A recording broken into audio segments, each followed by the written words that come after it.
Events begin in the mountains on the Xuantian Continent, where the Star Soul sect is located. A lot of people who wanted to join it gathered at the foot. The main character, waking up, suddenly opens his eyes. He finds himself among the crowd, but he is more worried not about this, but about the place in which he finds himself. Before the guy had time to think about it, a sharp pain pierced his head. His face twisted into a dissatisfied grimace, and his hand reached to the top of his head where it hurt the most. The events of recent times began to emerge in his thoughts. He was sitting at home and just playing on the computer. Also, in fragments, the guy remembered some moments from his life. Birth, accidentally spying on a naked woman, and also an unpleasant conversation with his mother. Suddenly it dawned on him that he had been reborn. And this place is a world where the art of war is valued. There are countless people here who, at any cost, want to join the sect. Even if it is a newly created sect, people just want to join in order to have a better social status and get out of poverty. Star Soul Sect is a young sect that was founded just 2 weeks ago, and it is still unknown how strong its head is. Today is the first certification for those wishing to become members of this sect, and everything would be fine. But there is one small problem. The guy, after being reborn in another world, has nothing with him at all. He needs to find a safe place as soon as possible and try to change the game parameters from the inside. Suddenly, the crowd perked up and rushed somewhere, almost knocking the pensive guy off his feet. A light shone at the steps near the mountain. This is what everyone present was waiting for. From this light, a stately woman appeared, introducing herself as Luo Yuxue. As the founder of the Star Soul sect, she announced that today she would select disciples regardless of their ability, age, or cultivation area. The crowd howled. Everyone was happy about this rule of admission to the sect, but the main character stood silently, rubbing his chin. As expected from another world, this girl looks just like those stars from the melodramas on TV. Having calmed the crowd, Luo Yuxue raised her index finger up, declaring that in addition to concessions, she also had one condition for acceptance into the sect. If in an hour those who wish to join can obtain 10,000 low-level spiritual stones and transfer them to the sect, it will accept them as disciples. The men were stunned to hear this. Now the crowd began to riot. One such stone would be enough to feed a family for a whole month. Someone called the sect an ordinary bunch of scammers. Someone still doubted that they wanted to join. And only the main character asked himself a question. Is there a black market in this world? For him, being reborn in another world is no joke. He hasn't earned a penny yet, but he already needs to pay 10,000. Suddenly, a hologram appeared in front of the guy, notifying him of the activation of the invincible waste system. He was extremely surprised by such a gift because who would have thought that there would be such cheats here? The guy turned to the system, asking it to at least introduce itself. The system immediately responded that its name fully reflects its essence. As long as the owner spends money, he becomes stronger. The specific amount you need to spend per day is converted into spender points. If the given amount is not fully spent, the corresponding number of spender points will be withheld. These points can be used to improve the environment, skills, retrieve special items, and more. The guy realized that he could spend as much as he wanted. He is, of course, rich, but not stupid. The system's first task was to join the Star Soul sect. Reward for completion, 100 spendthrift points. If you fail, 100 spendthrift points will be deducted. Meanwhile, the man, who is the right hand of Luo Yuxue, explained to the girl that she would not be able to recruit students if she deliberately made their lives difficult. She didn't care. If they don't want to join, it's not her problem. If this happens, the father realizes that nothing can be done about it. She sincerely did not understand why he forced her to open a sect, citing the fact that it would improve her spiritual state. In fact, this will only slow down the cultivation process. However, the father did not know that the daughter was the goddess of the Holy Land and could be reborn again. Ascension is incredibly important to Luo Yuxue, so she must practice non-stop. Thoughts about other sects angered the girl. She promised herself that when she passed all the tests and returned to the higher kingdom, she would destroy them, no matter what. Exhaling, Luo Yuxue turned around to leave. She told Bai Lao, her right hand, that no one could bring so many stones. And even if they can, they will never transfer so much to the newly founded sect. Suddenly, the sonorous voice of a boy was heard addressing the founder. He is willing to give 100,000 low-quality spiritual stones to support the sect.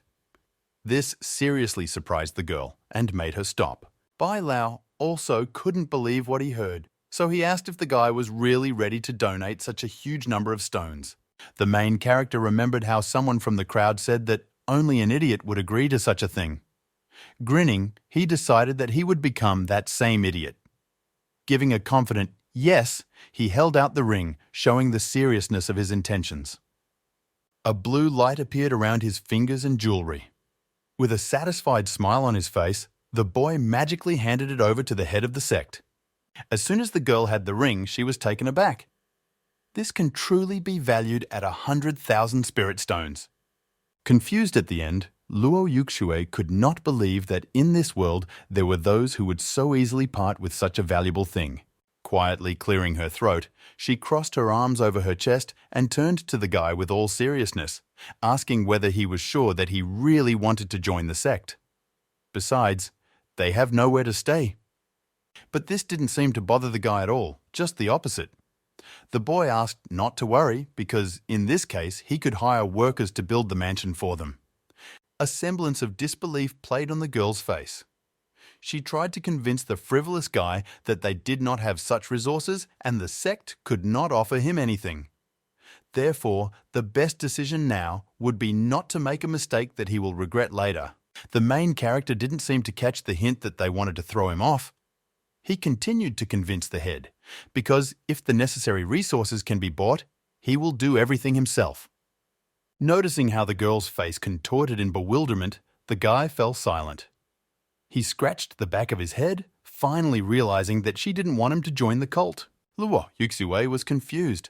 The girl couldn't even imagine where this crazy man came from, ready to buy everything she needed. Unable to bear it, she grabbed the poor man by the shoulders and began to shake him.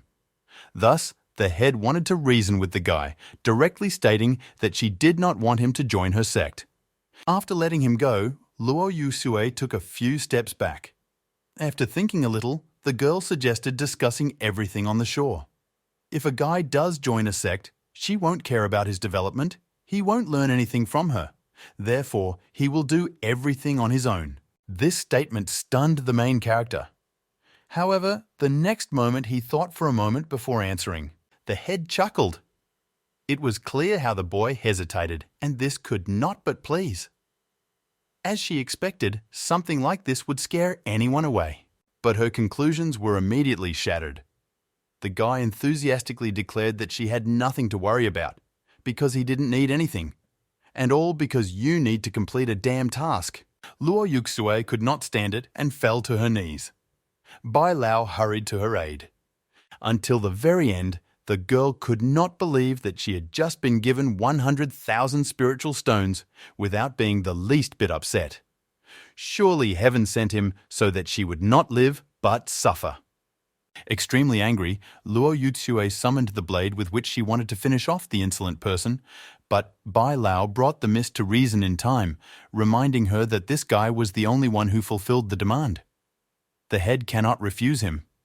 Taking a breath, the girl gave the blade to the man and she crossed her arms over her chest, reluctantly declaring the guy a follower of the sect. At the same moment, the system notified him of the successful completion of the task. For the fact that the owner spent 100,000 inferior quality spiritual stones wisely, he gets 100 points as a reward. He was glad that he correctly understood the principle of operation of the system. But not fully understanding how to properly use spendthrift glasses, the guy decided to stock up on them. Therefore, I asked for the next task. The system directly explained that the owner himself must find possible options. The amount of resources spent is not equivalent to the points received, and these processes do not depend on each other. As long as the owner behaves wastefully, he can receive points. At this point, communication with the system was completed. The guy hurried to the head, asking her, since he is the only student, does that mean he is her personal follower? The girl immediately replied that this would not happen in the sect.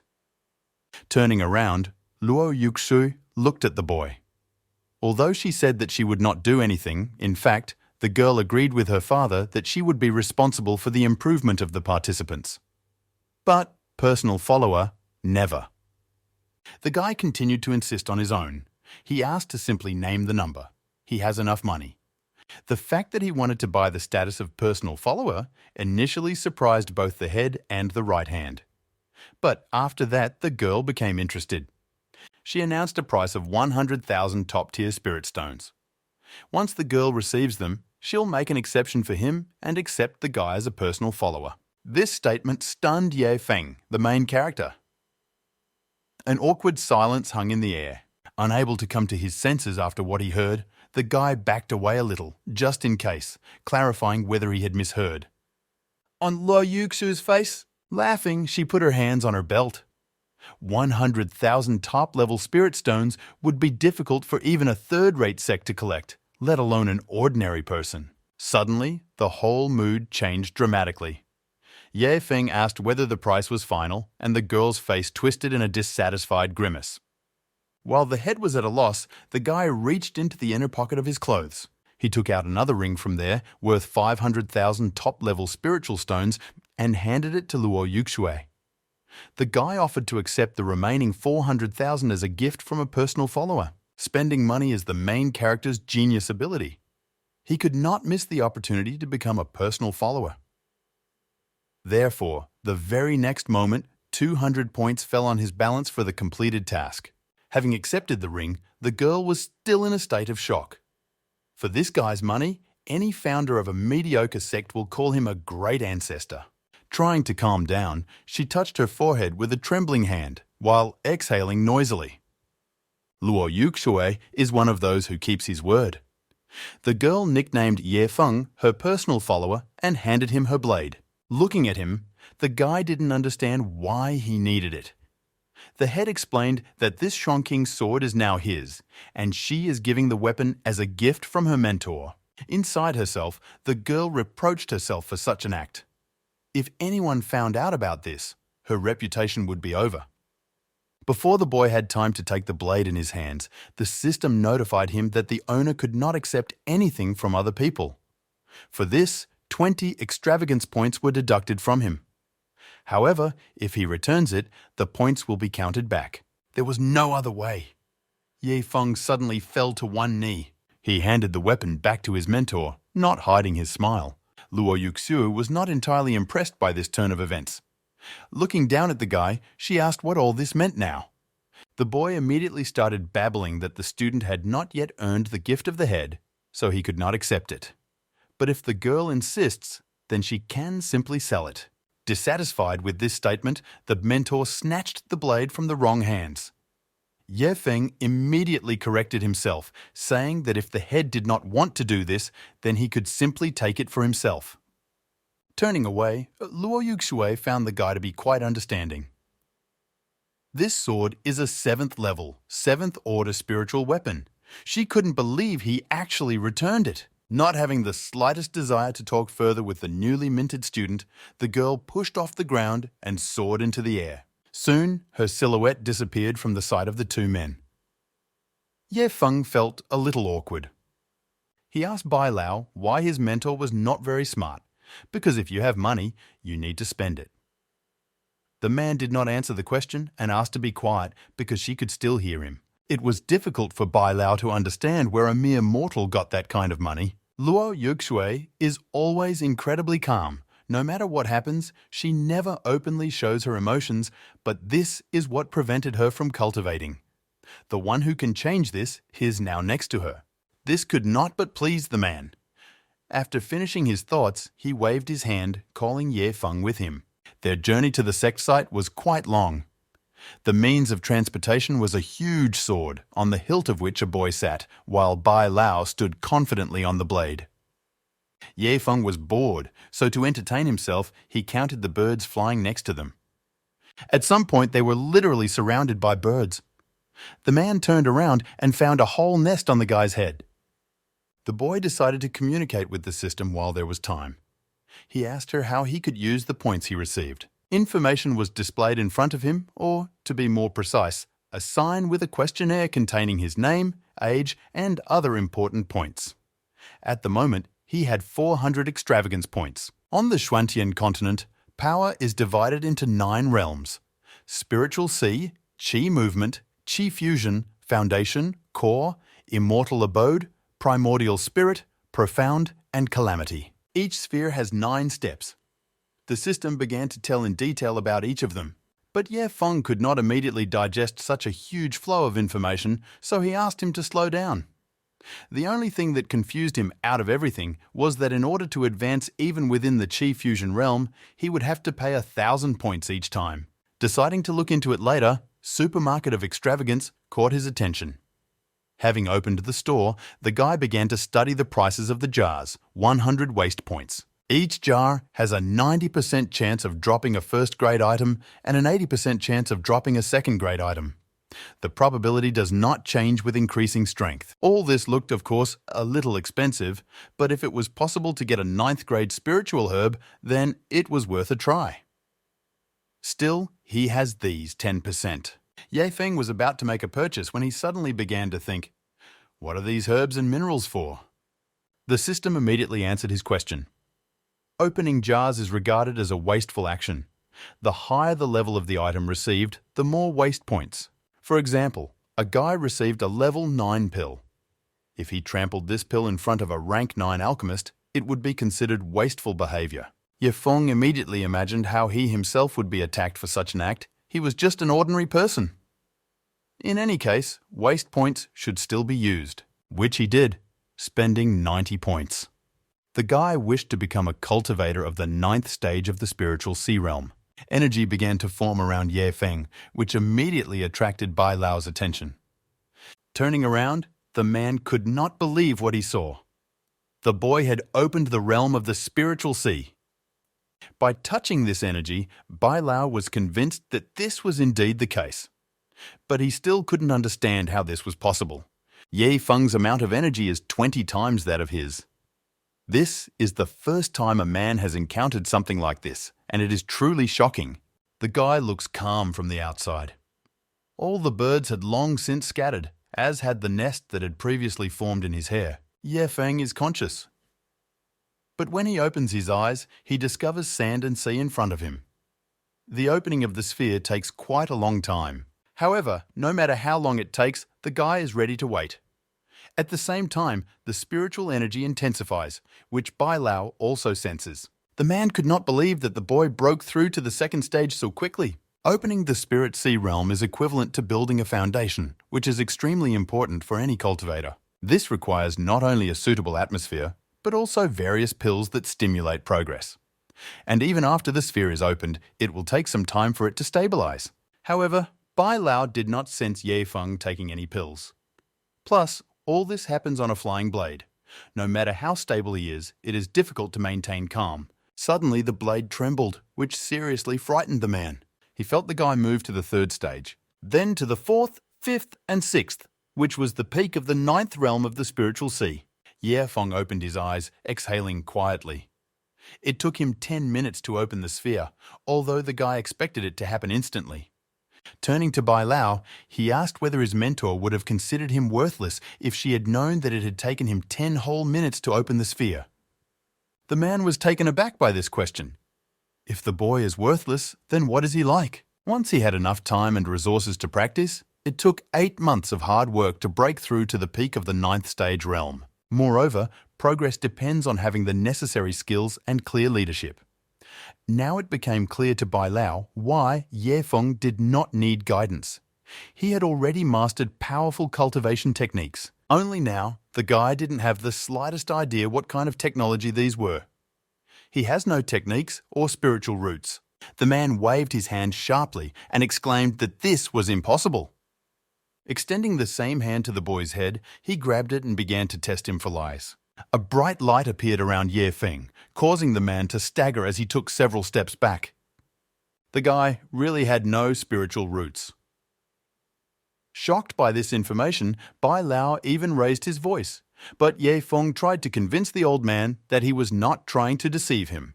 Clearing his throat, the man turned away and said in a calm voice that the mentor would sort it all out herself. He's not his student, so this headache goes to miss. They spent the rest of the journey in silence. Arriving at the destination, there was no one in the yard. Luo Yuxui sat in the main building on her throne with her legs crossed. Seeing two men, she asked why they were so slow. Bai Lao immediately began to talk about how Ye Feng suddenly needed to make a breakthrough. And the spiritual sea he discovered is 20 times larger than the head. All this seriously surprised the girl, and when the man clarified that the guy had no spiritual roots, she was taken aback. Rising from her throne, Luo Yuxue decided to check and verify the veracity of these words herself. Having touched his head, the mentor, just like Bai Lao, did not discover any spiritual roots in him.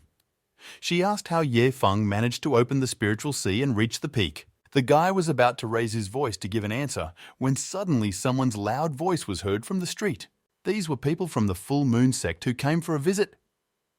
In a mocking tone, one of the men asked whether the head of the Star Soul sect would come out to meet the guests, or whether she was ashamed to appear in front of them because they did not have a single disciple.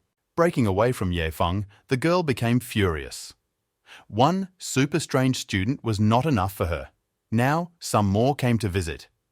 But she just wanted to be left alone. In addition, the practice should take place in silence. Having gathered her spirit and thoughts, Luo Yuxue, with her head held high, went out into the courtyard, greeting the strangers and wondering why they had come. The man who is the head of the full moon sect said that he brought his disciples to look at those who were able to fulfill the requirement to join the most beneficial sect. And then the girl had more problems. If she didn't have students, she would simply teach these impudent people a lesson, but she would have to get out of it. Suddenly, a plan ripened in her voice. If they could give Ye Feng a good beating, then perhaps he would decide to leave the sect. Turning to the boy, Luo Yuxue asked if he felt confident when there were opponents right in front of them. Realizing what the mentor was hinting at, the guy, just in case, clarified whether thunder talismans could be used, to which he received a positive answer. Stepping forward, Ye Feng warned the teacher that she should not help her student. The girl was only happy to stand on the sidelines and watch. A little later, magically, a huge pile of talismans appeared in front of the guy, the number of which seriously surprised the disciples of the Hollow Moon sect. Even the leader of this sect was shocked. These talismans emanated the aura of first-tier 9th rank artifacts. This means that each talisman can hit with the power of the 9th stage of the 9th Sea Realm. But the man did not intend to give up.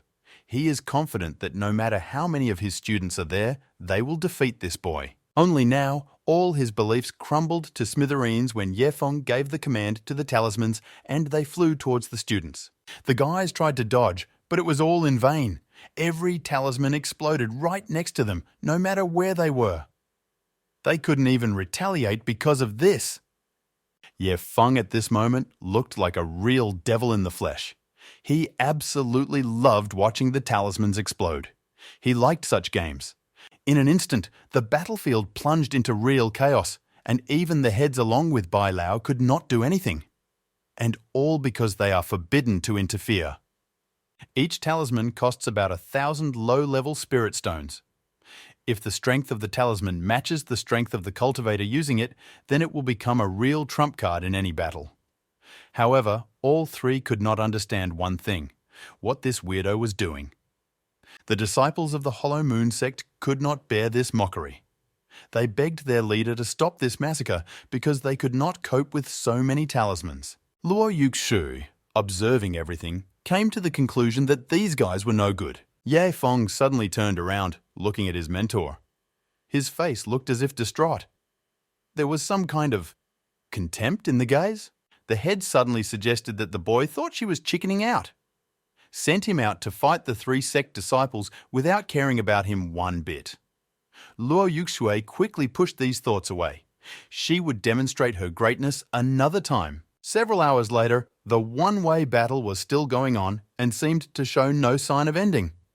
Ye Feng seemed to be feeding off of other people's suffering, which is why he wasn't the least bit tired. All three guys were literally crawling on their knees to their leader, asking him to save them. The man was amazed by the outcome of events. This is real fury. Now it's no wonder why the requirements for joining a sect are so hellish.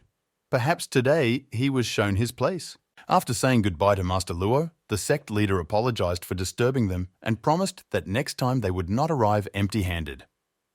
Before the man had time to take a step, the girl flew into the air, not intending to let go of the culprits of today's skirmish so easily.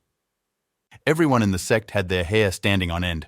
Luo Yuxue is a primordial spirit realm cultivator, while their master is a peak core realm cultivator. With her power, she can destroy them with the snap of a finger. The condition under which the girl lets everyone go alive is that each of the participants loses a hand. The head, being at a loss, agreed to this. In an instant, as promised, everyone lost their left arm. Annoyed, Luo Yuxue ordered them to leave while there was still time. Without wasting precious time, the sect went on the run. Feng, who did not interfere and simply watched all this from the side, was delighted with the mentor's cruelty. The girl exhaled and asked the guy to deal with the remains of the talismans. Deep down, she was upset that she couldn't get rid of him. The boy clasped his hands together and awkwardly asked for help. The head asked why exactly. As it turned out, Feng still had as many as 9,000 talismans left, and for him alone, this was too many. Luo Yuxue was about to say something indecent when she suddenly stopped short. She must not undermine the image of the goddess. If the boy does not take these talismans seriously, nothing can be done about it. Agreeing, she extended her hand to take a few talismans. Still, the girl was wondering how long he would last. The two began to blow up the talismans. It seemed that time was dragging on painfully long, and the talisman still did not end. It was 3,124. The flashes in the air were somewhat reminiscent of Luo Yuxue. She remembered how her sister once suggested that she take a break from practice and go watch the fireworks. The girl, of course, agreed, but stated that she had so much time for entertainment. Then my sister asked me not to be so boring. Besides, everyone needs a break from time to time, and she doesn't know how to have fun.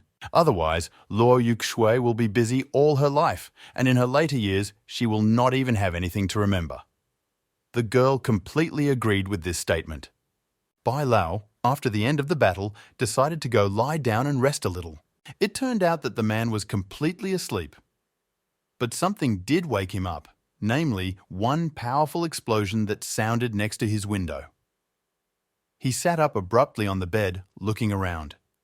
Taking off his sleep mask, he glanced at the window. Seeing that the cause of the explosion was the talismans of heavenly thunder, Bai Lao rushed to the scene with all his might, putting on his outerwear along the way. Stopping next to the perpetrators of the terrible event, the man grabbed his head.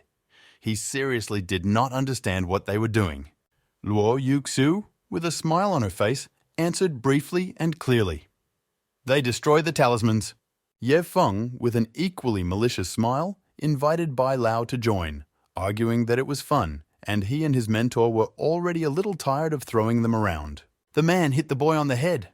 All this was the greatest nonsense. One such talisman costs 1,000 low-level spiritual stones. Even if the sect is rich and prosperous, why be so wasteful? Turning to the head, the old man could not believe until the last moment that she followed Feng's lead. When suddenly the guy presented a ring directly to the man's face. Literally beaming with joy, he stated that Bai Lao was no longer young and his body needed more rest. Just these 100,000 spiritual stones of the highest quality will help him calm down and fall asleep quickly. From such words, a tear appeared in the corner of the man's eyes. Yes, the boy is definitely mocking him. By ostentatiously tearing his clothes, Bai Lao showed off his muscles. Even though he is old, they remember everything. The old man's mood changed sharply. If, after all, the miss and the student decided to get rid of the talismans and were tired, then they could rely on him in this matter. Grabbing the talismans in both hands, the man began tossing and exploding them at a frantic pace. Suddenly, there was a notification from the system. The owner did not show excessive frugality, for which he receives 100 wastefulness points. Being pleased and surprised by this method, the guy decided for himself that next time he would pay the old man even more. Bai Lao lived a long life, but he never thought that one day he would be so exhausted due to throwing talismans. They were finished, But the man confidently told Ye Feng that if he needed to do anything else in the future, he could confidently call him for help. Meanwhile, Luo Yuxue had a bad feeling, even though there are only 3 of them in the sect at the moment. Deciding not to dwell on this, the girl laughed with Bai Lao. One of the 8 elders of the Supreme Star Sect just sold himself for 100,000 stones just like that. The man countered this by saying that we are not talking about stones or their number. We are talking about the dignity of elders. Suddenly, the system issued a new notification. Today, the owner has completely used up the waste product, for which he receives 1,000 waste points as a reward. Deciding that this was a great opportunity to break into the Qi movement realm, Ye Feng decided to spend his points and open 5 jars, testing his luck. It suddenly dawned on him. There were only 3 of them in the sect, and if he only relied on Bai Lao, he would not be able to maintain a high level of extravagance. But if he had brothers and fellow practitioners, the efficiency of waste would increase several times. Ye Feng promised himself that in the future he would help the founder with the development of the sect and would bear all the expenses himself. After such thoughts, spending money no longer seems such a difficult task. At the same time, a young guy knocked on the gate. Having opened them himself, he looked inside and asked whether the sect was still recruiting disciples. Having walked a little further and closed the gate behind him, the guy discovered a huge hole in the ground in the yard. It felt like a bomb had fallen there. He also saw an old man who looked like he was ready to kick back his hooves at any moment. A stately woman with whom, it seemed to him, he was not to be trifled with. And a man who doesn't look particularly burdened with intelligence. All this did not inspire any confidence. The thought crept in that it was not too late to leave. But Ye Feng decided to take matters into his own hands. He couldn't just lose his future fellow practitioner. The guy enthusiastically began to talk about the sect and the rules of acceptance, as well as how to become a personal follower of the founder. He also introduced himself as the first follower of the sect and the main personal follower of the founder. Ye Feng couldn't wait to hear the boy say that he had no money. Then he will pay for everything and receive even more wastefulness points. How suddenly the system reminded the owner that such behavior is not considered wasteful. Unless, of course, he proves otherwise. Then the guy told the system that at first sight he felt the unity of souls as if that stranger was his younger brother whom he could not find for a long time. Therefore, it would be nice to help him financially. And, strangely enough, it worked. The system approved this behavior. The stranger turned around, intending to leave. Even before he came up here, he had heard from people that the criteria for joining the sect were very specific.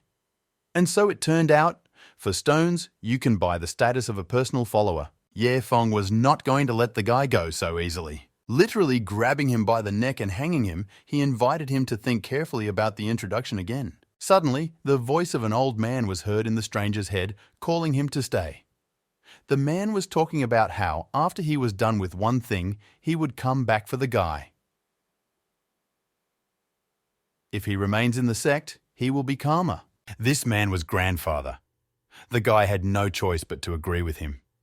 The elder knows the person who founded the sect, Luo Wu Ming's beloved daughter. He also knows old Bai Tianhong, who is also in it.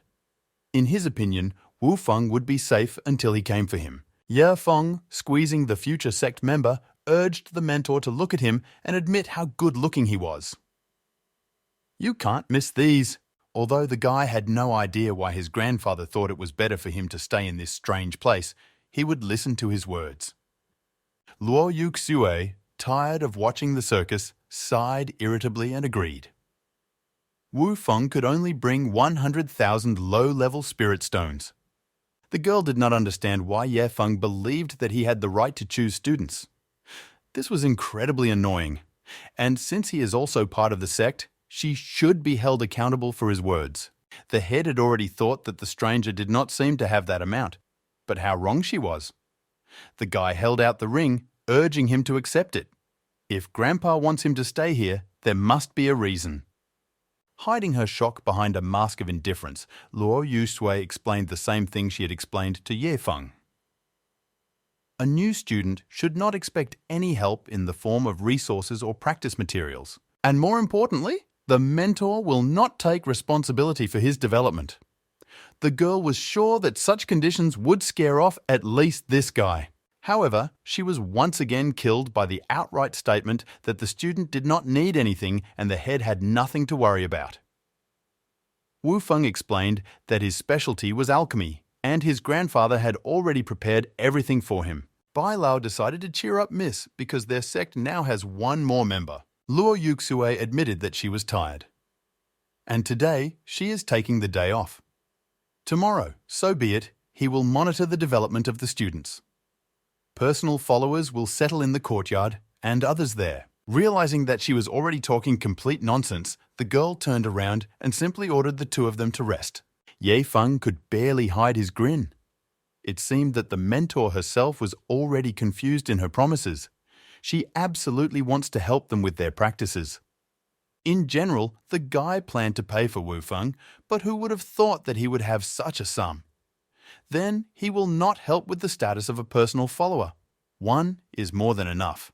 Ye Feng suddenly realized that he had not asked the name of the new student. He introduced himself by his full name, Lung Wu Feng.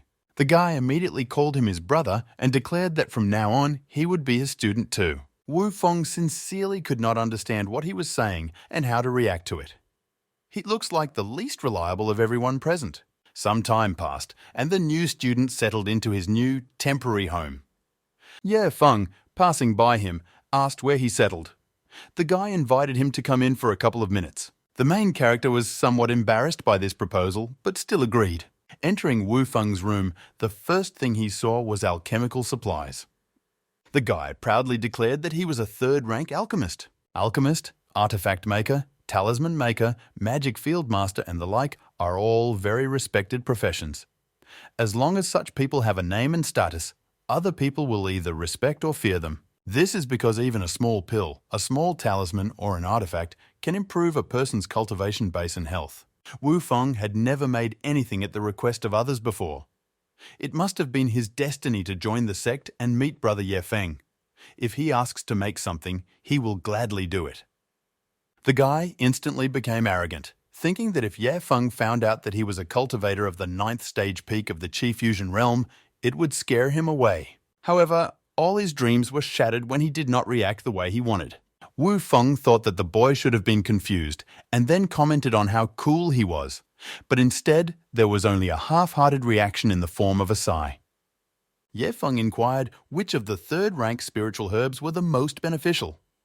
This made the alchemist think twice. After a moment's hesitation, he named bamboo demon grass, white soulflower, purple thunderfruit, and illusory mushroom among the herbs. He also noted that even 9th-rank alchemists rarely work with them. While Wu Feng was fascinated by the story, Ye Feng was looking for the previously mentioned components in the system store. There were only 6 jars available, and of course he bought them all. In total, the guy spent 1,200 extravagance points, obtaining 2 pieces of bamboo demon grass, 1 piece of white soulflower, and 3 pieces of purple thunderfruit. Meanwhile, Wu Feng spread his hands, confidently declaring that his brother knows nothing about alchemy. But it's okay, because even he saw these herbs in pictures in an ancient book on herbs. Ye Feng suddenly became worried about his interlocutor, advising him to replenish his water balance while he ran out to get something. Without saying another word, the guy instantly flew out of the room, leaving behind a draft. Wu Feng did not suspect anything wrong with this.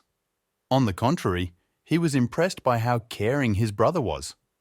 He also decided that a little later he would make a couple of pills for him that would help with his development. However, before the alchemist could blink an eye, Ye Feng had already come running back, carrying something in his hands. It was a tray with a bowl of soup, which the guy kindly handed to Wu Feng. Looking at the dish, Wu Feng could not believe his eyes. The soup contained all the herbs that he had recently listed. Without ceremony, he pulled them out of the bowl and turned away, ostensibly trying to protect such valuable things. What an irrational use of nature's gifts! Wu Feng was amazed that the rare spiritual herbs were simply soaked in water. But now he finally had the opportunity to see these herbs with his own eyes. Turning back to Ye Feng, the guy just opened his mouth to say something important, when suddenly the herbs were brazenly taken from his hands. He didn't even have time to understand what happened. Feng pointedly threw them on the floor and rubbed his hand together, saying that he heard that after soaking, they were not so effective, but they would still be useful for practitioners. The guy admitted that it was his fault because he thought that these were quite valuable herbs. But since my brother doesn't like them, it looks like these herbs are just trash. As soon as someone else's foot trampled them, Wu Feng seemed to break free from his chain, rushing at the guy. He begged him to stop. Falling at his feet, the alchemist was ready to cry. He explained in a trembling voice that these were the herbs he had just talked about. Having calmed down a little, Wu Feng opened his eyes, hoping to see if anything could be saved. Unfortunately, no. It seemed that the guy would lose consciousness a little more.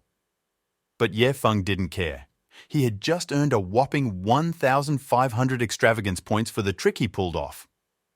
It turns out that for one thing, the reward is 500 points. He spent 1,200 points on 6 pieces. Looks just like a real robbery. Wu Feng kept whining about how these 3 healing plants are worth their weight in gold to alchemists.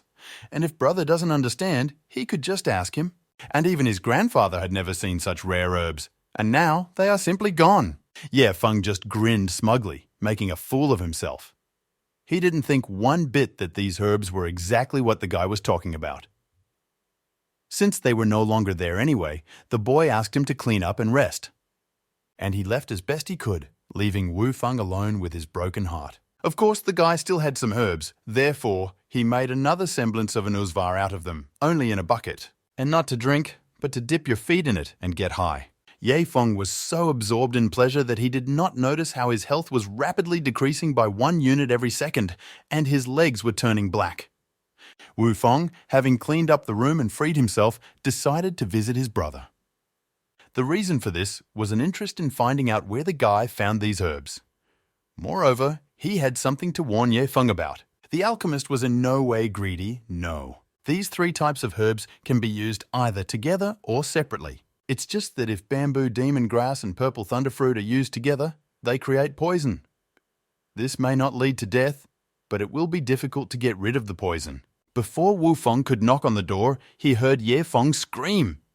He screamed loudly about his blackened legs. The alchemist realized that things were bad, and something needed to be done as soon as possible.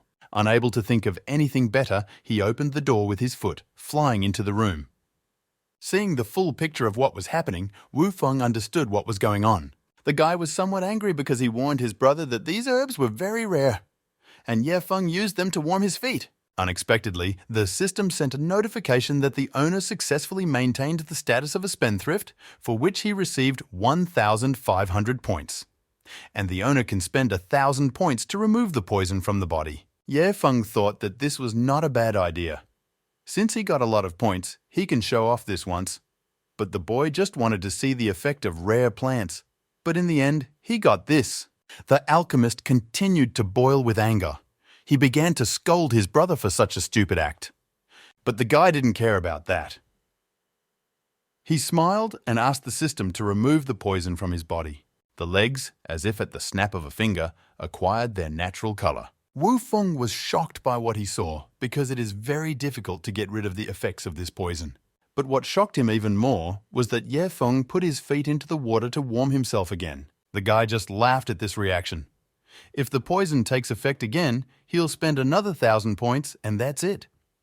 And all because it's really nice. Suddenly he wondered, if someone else was poisoned by this poison, would he be able to help them? The system's answer was not long in coming. It can. And then Ye Feng decided to take advantage of the opportunity, inviting his brother to warm his feet with him. The guy promised that he would fly to heaven with pleasure and he would also help him get rid of the poison. This idea did not quite impress the alchemist. This is water with poison. It's scary. Deciding to leave everything as it was, the alchemist said goodbye to Ye Feng and immediately left. On the way, the guy was wondering whether he should report this to the head. Wu Feng didn't know whether this herb belonged to the sect. Not being a particular fan of snitching, the alchemist pretended that he had not seen or heard anything. Ye Feng continued to hover his legs and spend his points to remove the poison. He seems to be too caught up in the process. However, he also wanted to spend 900 points to move to the peak of the 9th stage of the Qi movement sphere. And he did it. Meanwhile, in the main hall of the sect, an important conversation was going on between Luo Yushu and Bai Lao. The girl seriously asked the man about Ye Feng. Who is he anyway? However, Bai Lao himself didn't know. He suggested that they wait a little while the time passed, and then they would be able to understand what kind of person he was. In addition, it is interesting to solve mysteries gradually. And the most important thing in all this is that the guy evokes emotions in the girl. But Luo Yuxue was not happy with this. She felt like this idiot was sent from heaven to test her. Also, this Wu Feng. These two guys definitely deserve each other. There was silence. Not even a couple of minutes had passed before both felt the energy spreading throughout the hall. It came from the street, or to be more precise, from Ye Feng's house, seeping into all the cracks. Balao scratched his chin thoughtfully. This guy has just reached the peak of the 9th stage of the spiritual sea realm and is already about to make a breakthrough again. The man involuntarily recalled that situation when flying on the blade. It still surprises him. The boy is rising in level again, and this is most confusing. Noticing the confusion on the head's face, Bai Lao suggested waiting, assuring her that this Yi Feng was unlikely to finish so quickly. The energy around, meanwhile, only intensified. From such power, the trees swayed from side to side, and their leaves curled into small whirlwinds.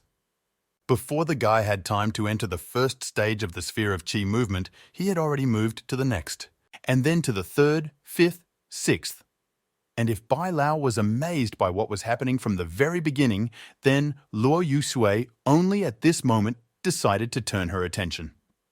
Ye Feng mastered the 7th and 8th peaks, then moved on to the 9th.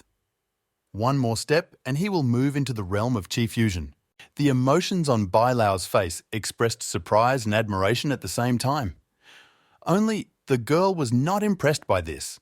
How could he imitate some boy right in front of her? Soon, everything around became quiet and the leaves fell to the ground as if nothing had happened. Luo Yuxue said uncertainly that he seemed to have finished. Bai Lao, still in a state of complete shock, almost shouted that Ye Feng had only completed it in 5 minutes. The boy, having neither the root of the spirit nor a teacher, was able to jump over an entire sphere. He is the first to achieve such speed on the mainland. Now, Luo Yuxue was not surprised at how confident this guy was. It looks like he really doesn't need her guidance. Suddenly, she began to worry. What if in a few days he surpasses her level? Bai Lao instantly came to his senses. He praised Ye Feng too much. Previously, the lady was the most talented in the sect, but it took her 6 months to move into the realm of qi movement. The man realized that he needed to somehow calm down the lady before everything got out of control. Putting a wide smile on his face, Bai Lao began to assure Luo Yuxue that such a thing would never happen. The higher the sphere, the more difficult it is to move to the next one. Moreover, this requires luck, a cultivation source, and quite a few pills. And for the transition to the sphere of fundamentals, the requirements are even stricter. If Ye Feng wants to catch up to her level, he will have to try hard. At least, the man hoped so. Otherwise, a different outcome of events would be a strong blow for the lady. Wu Feng, who also sensed this energy, headed towards its source. The guy couldn't believe that it turned out to be his irresponsible brother. It was a little scary. Yi Feng was able to move from the spiritual sea realm to the 9th stage of the qi movement realm in one go.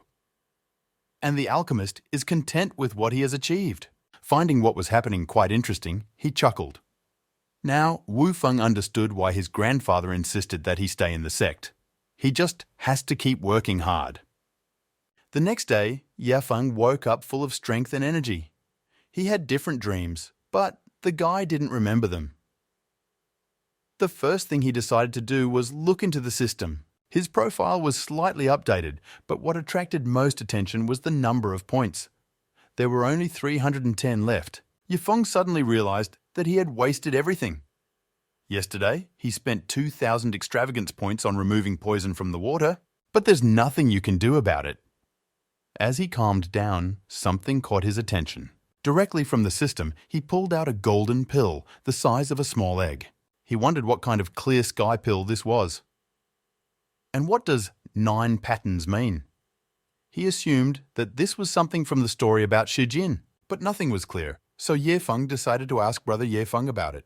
The sooner he spends these pills, the sooner he will receive new rare plants. And my brother's face will definitely take on an interesting expression. Sitting on the blade, the guy set off. On the way, he noticed that he was sick. But this is only the first day. Arriving at his destination, Ye Feng began to look for his brother. He was not in the house, nor around him. Unexpectedly, the guy suggested that maybe because Wu Feng had been in a lot of trouble yesterday, he decided to run away. When suddenly, Bai Lao's voice called out to him, asking if he was looking for Wu Feng. The boy peered out of the bushes, turning around and asking if the man had seen him. Bai Lao said that the founder of Wu knew that Wu Feng was a third-class alchemist. Therefore, early in the morning, I took him with me to the city to buy medicinal herbs. The man offered to find them together, and Ye Feng agreed, thanking him for his help. The road to the city took 5 whole hours. During this time, you will have time not only to get bored. To entertain himself, the guy decided to ask Bai Lao about the benefits of medicinal herbs. Ye Feng first asked if he had heard of bamboo demon grass, white soul flower, and purple thunderfruit. The man answered the question with a question, wondering where he heard these names from. However, after that, he still said that these herbs are considered the rarest among plants of the third class. For alchemists, they are priceless. He doesn't know the rest, so it's better to ask Wu Feng. The guy awkwardly scratched the back of his head.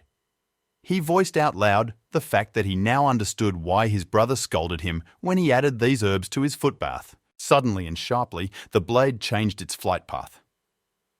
Bai Lao sped it up to get to the city faster. Looking over his shoulder, the man asked Ye Feng if he had heard correctly. The boy grinned wickedly. He began to convince Bai Lao that he definitely needed to try this footbath. If possible, the guy will get these herbs for him too. The man just laughed, pretending to believe this nonsense. And yet, he asked to leave him some if Ye Feng managed to get these rare plants. Several hours later, they finally arrived in the city. Having brought the guy to the center, Bai Lao asked him to take a walk while he went to settle some of his affairs. The man repeated the phrase 3 times to prevent Ye Feng from causing trouble. After which, he disappeared back home, leaving him alone. The guy looked after Bai Lao dramatically. He had left him to his fate. While Bai Lao himself could not get enough of the fact that he was finally going to drink with his friend, Ye Feng began to wander around the city looking for something to do. The first thing I came across was the Palace of the 4 Seas. Then his attention was drawn to the blacksmith shop where weapons are made. And after it there is a house near which there are many beautiful ladies.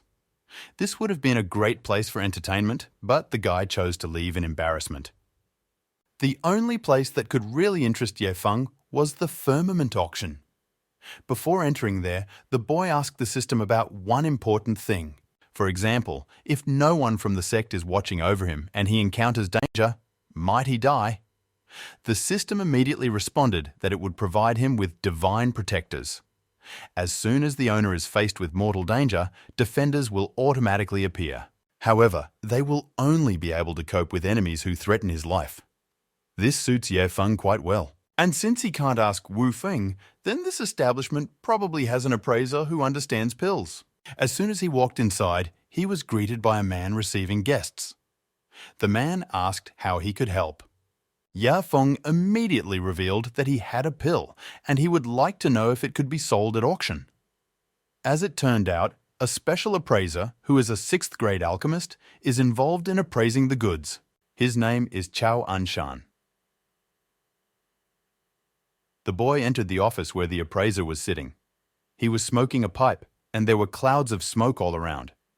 The man asked what kind of thing the gentleman had brought, and Ye Feng, without ceremony, threw the pill onto the table, mentioning its name. Just one glance was enough to judge the pill. Only 3rd grade. Suddenly, Xuantian noticed something interesting and somewhat unusual. There were as many as 9 patterns on the clear sky pill. This seriously excited the alchemist. Ye Feng didn't understand such a violent reaction, so he assumed that this pill was very strong. The appraiser trembled as he talked about the fact that when making this pill, you need to pay attention to many different subtleties. She's a little mistake, and that's the end of the pill. Although it is 3rd class, it can only be accepted by cultivators of certain realms. but there are 9 patterns on it, so its effect reaches its maximum. The alchemist admitted that he had seen a first-class pill before, but it only had 8 patterns on it. 8 patterns, 9 patterns, none of this mattered to Ye Feng. He still had no idea what they meant. But the man did not waste the opportunity to talk about the perfect pills with 10 patterns. Each pattern on a pill has a 10% effect. He had never heard of anyone being able to create a pill with 10 patterns, only the lowest first-class quality. The effect of a pill, even with 1 pattern, is much stronger than the effect of taking a medicinal herb inside. The ability to create pills with multiple patterns is an important criterion for certifying alchemists. Ye Feng was tired of listening to meaningless stories. He slammed his fist on the table and silenced the appraiser, after which he returned to the main topic. In fact, why he came here, at what price he can sell the pill. After adjusting his monocle, Xuantian explained that 1 third-grade pill was worth several 100,000 low-grade spiritual stones. And this pure pill can not only cleanse the body, but also have 9 patterns, so the price will be higher. The appraiser could not say the exact price, because this would only be known at the auction. Hearing the price of the pill, Ye Feng was shocked. How can this little thing be worth so much money? However, this is not so important. The guy asked when the next auction would be held. He's lucky. He'll be there this afternoon. It so happened that Ye Feng had another one, and he also gave it to the appraiser, telling him to contact the auction organizer and say that he wanted to put these 2 pills up for sale. He will come and take his spiritual stones later. This was the end of his stay here. Before leaving the room, the guy muttered under his breath that this thing was very expensive, and he wondered how much these losers would give for it at auction. Xuantian was depressed by such reasoning. He is a 6th-grade alchemist, a master of the realm of the immortals, and now he is a loser according to some boy. Ye Feng, satisfied with the deal, went on to walk around the city.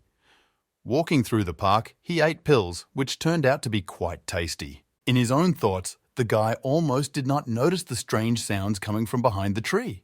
Their source was a small dog, clearly hungry and all dirty. The animal looked so cute that Ye Feng could not resist the temptation. Squatting down, he took a pie out of his pocket.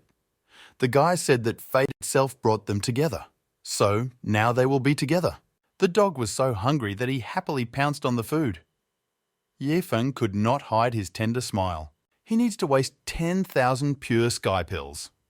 Of course, the 4 of them can gather in a sect and devour both cheeks, but now there is also a dog.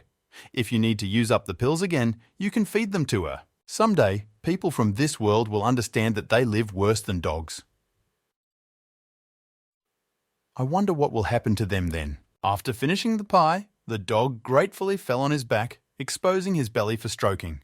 But Ye Feng had other plans. First, you need to bathe the beast, and only then he will help him. A few minutes later, both found a tavern where the guy wanted to settle down for a while. Ye Feng had just placed his foot on the step when the innkeeper came out, announcing that dogs were not allowed inside. The guy grinned, asking how much the most expensive room cost. He just wants to give his dog a bath.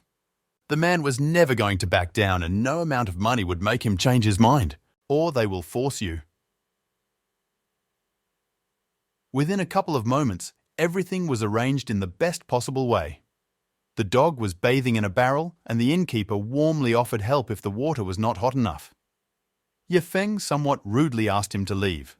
Leaving the dog and his owner alone, the man slammed the door behind him. The system immediately issued a notification that Ye Feng's behavior did not correspond to the behavior of a spendthrift. However, he rented a room and paid 10 times the normal price, and this cannot be called wasteful behavior? It sounds counterintuitive. Looking at the dog, the guy asked him to wash himself quickly. And in general, if it weren't for him, then another 100 wasteful points would have come into the balance. The dog obviously didn't understand anything of what was said and simply barked. Ye Feng sighed.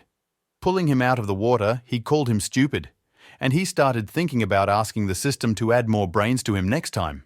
According to the boy, a stupid dog is a stupid dog all the same, as long as it eats. And for such a gift of fate in the form of water and food, he will have to work for Ye Feng all his life. He got bored with watching the dog, so the guy decided to wander down the street, hoping to find something interesting. The beast did not pay attention to the slam of the door, much less to the departure of its new owner. Nothing foreshadowed trouble when suddenly something clicked in his head and the whole world around him acquired different colors. The dog shook his head as if trying to throw his animal thoughts away. It was really strange. An hour passed, and during this time, the dog managed to fall asleep, and Ye Feng returned back to the inn. The first thing he saw when he opened his eyes was the disgruntled owner, reproaching him for not eating all the pills. The beast didn't even eat. He was too lazy to even lift his paw. And then the guy agreed. He too became too lazy to go for another walk. The solution was to go to bed together. Taking the beast by the arm, Ye Feng walked towards the bed. Being wasteful is so tiring. Soon, both fell asleep. The guy doesn't even suspect that after eating all these pure sky pills with 9 patterns, the dog turns into a demon. Bai Lao, meanwhile, was sitting with his friend.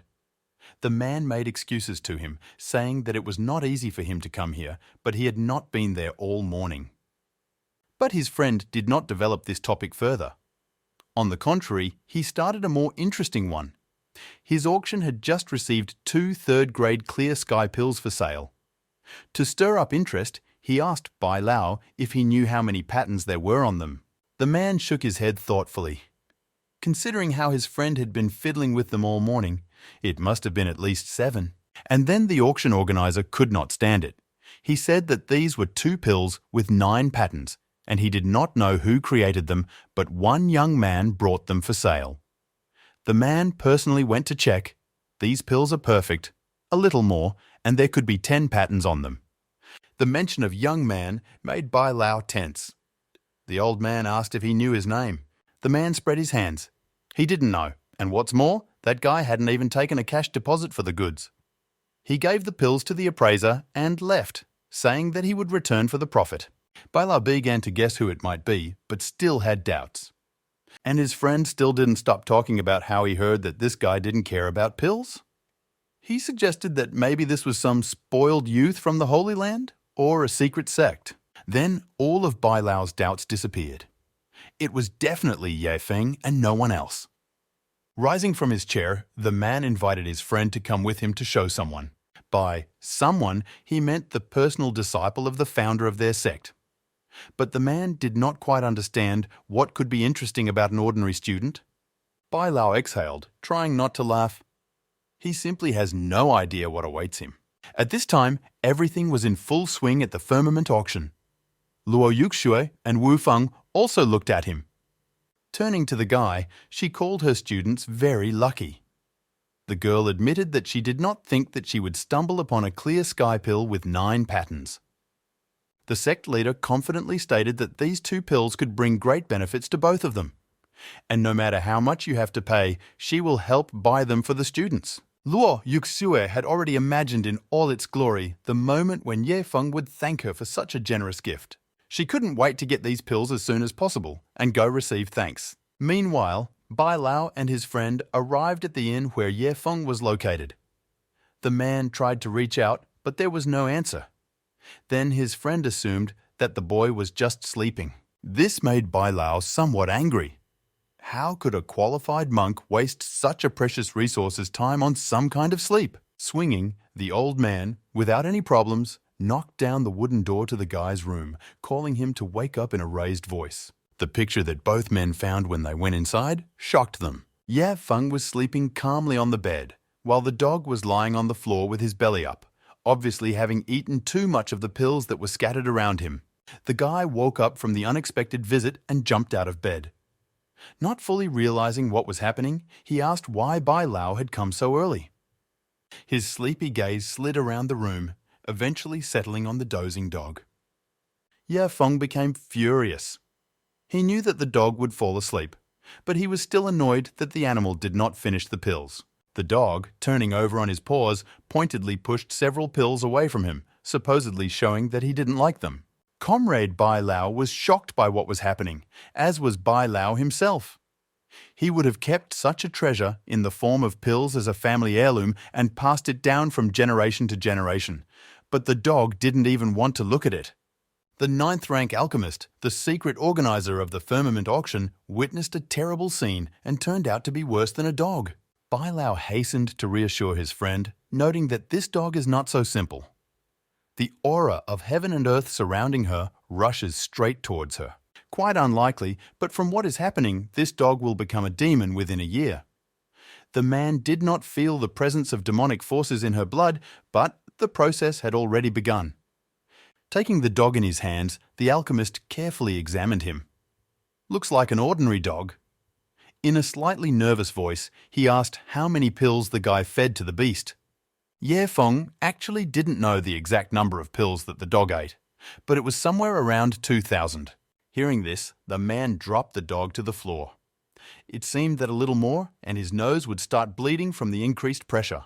Flowing into a rage, the alchemist rushed at Bai Lao, grabbing him by the collar. He couldn't believe that his friend was just calmly watching such valuable pills being simply fed to a dog. Bai Lao brought his eyebrows together questioningly. "This guy is rich and he can make some good money from him sometimes." The man was clearly ready to tear the sect elder to shreds. Bai Lao, being a third-stage cultivator of the Calamity Realm, can make a breakthrough to the fourth stage at any time. And at the same time, he makes good money from the student. It's mind-boggling. Bai Lao just shrugged. "There's nothing you can do about it. The guy gives too much." Feng decided to take the opportunity to demonstrate his generosity to his comrade. He asked the old man if he could help him. As usual, 100,000 top-grade spiritual stones. The boy had no other choice. This dog began to be picky, and the remaining 7,000 pills needed to be put somewhere. Bai Lao was extremely interested. The condition of the deal was to eat these 7,000 pills before evening. The man proudly stated that, although he is old, he has no problems with his teeth, so he can handle it without any problems. His comrade, meanwhile, only watched this circus and was perplexed. Bai Lao sat down at the table, while Feng poured the remaining pills from the jug right under his nose. Looking at him, the guy ordered to begin. The man suddenly realized that he had slightly overestimated his capabilities. In any case, there was nowhere to retreat. Besides, these pills are very valuable, and he will get them all. Bai Lao pounced on the pills, pushing them into his cheeks like a hamster. Feng, meanwhile, turned to the dog, reproaching it.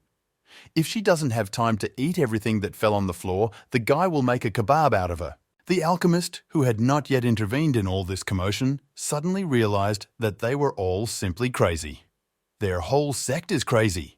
Not much time had passed, but Bai Lao had already eaten a decent amount of pills for a human. The boy, so that he did not relax, encouraged him. In fact, the man did not expect that the 9 pattern clear sky pills would be so delicious. Even if they don't have any effect on him, at least he can eat deliciously. Previously, he had to take 5 pattern clear sky pills, but even one such pill would drain his wallet. It actually had a good effect, but it didn't taste that great. At this realization, Bai Lao couldn't help but burst into tears. If only he had such an opportunity 16 years ago.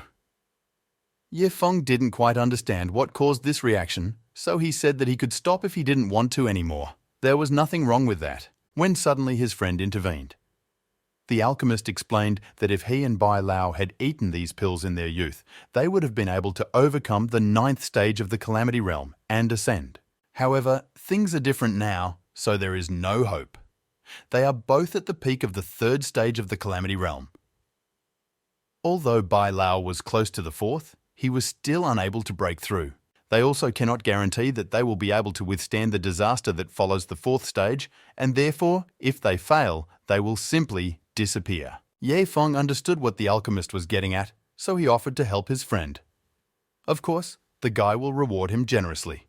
100,000 top-quality spiritual stones. The man suddenly came to his senses, breaking out of the captivity of his own depressive thoughts. He looked at the pills several times, and then at the guy, not fully believing what he heard. He's not from the Star Soul sect, can he really? Feng just nodded his head in agreement, smiling. Who is a man to refuse?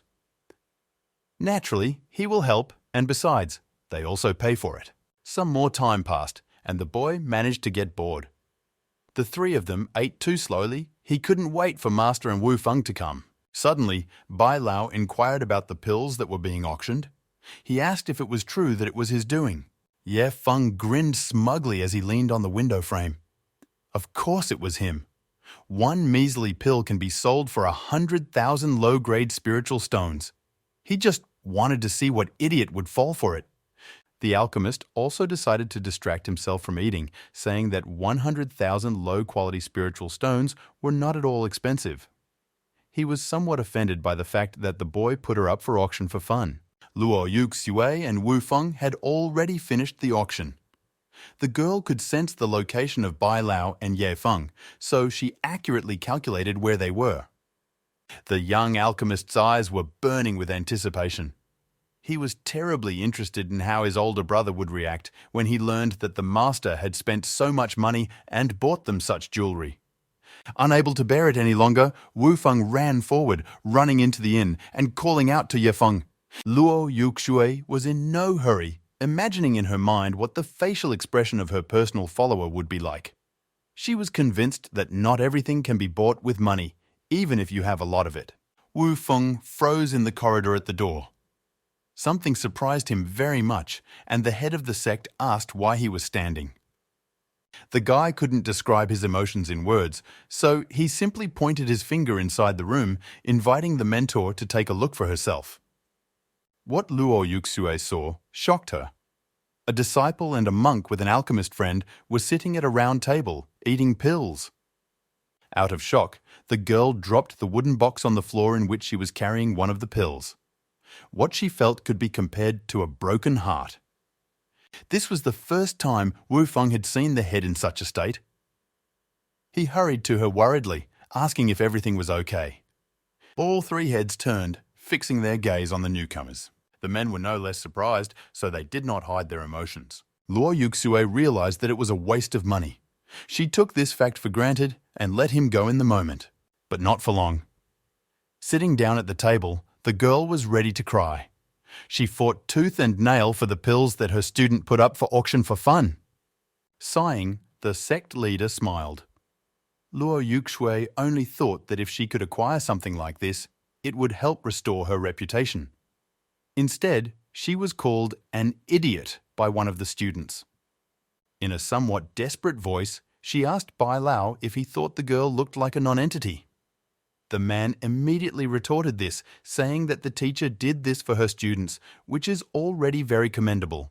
Wu Feng, who was hanging over the table, suddenly interrupted everyone. The guy could no longer restrain himself. Drool was flowing from his mouth. He really wanted to eat these pills, so he asked if he could do it. Bai Lao and his friend were glad that someone would finally join them. Only Ye Feng was not impressed by this. In any case, you need to get rid of the pills, so some extra help won't hurt. The boy leaned towards Wu Feng, declaring that he could eat as much as his heart desired. The young alchemist seemed to have broken free, attacking the pills. With the help of them, he was going to improve the cultivation realm. Suddenly, Luo Yuxue called out to him, causing the guy to flinch and jump away from the table. Several pills rolled onto the floor.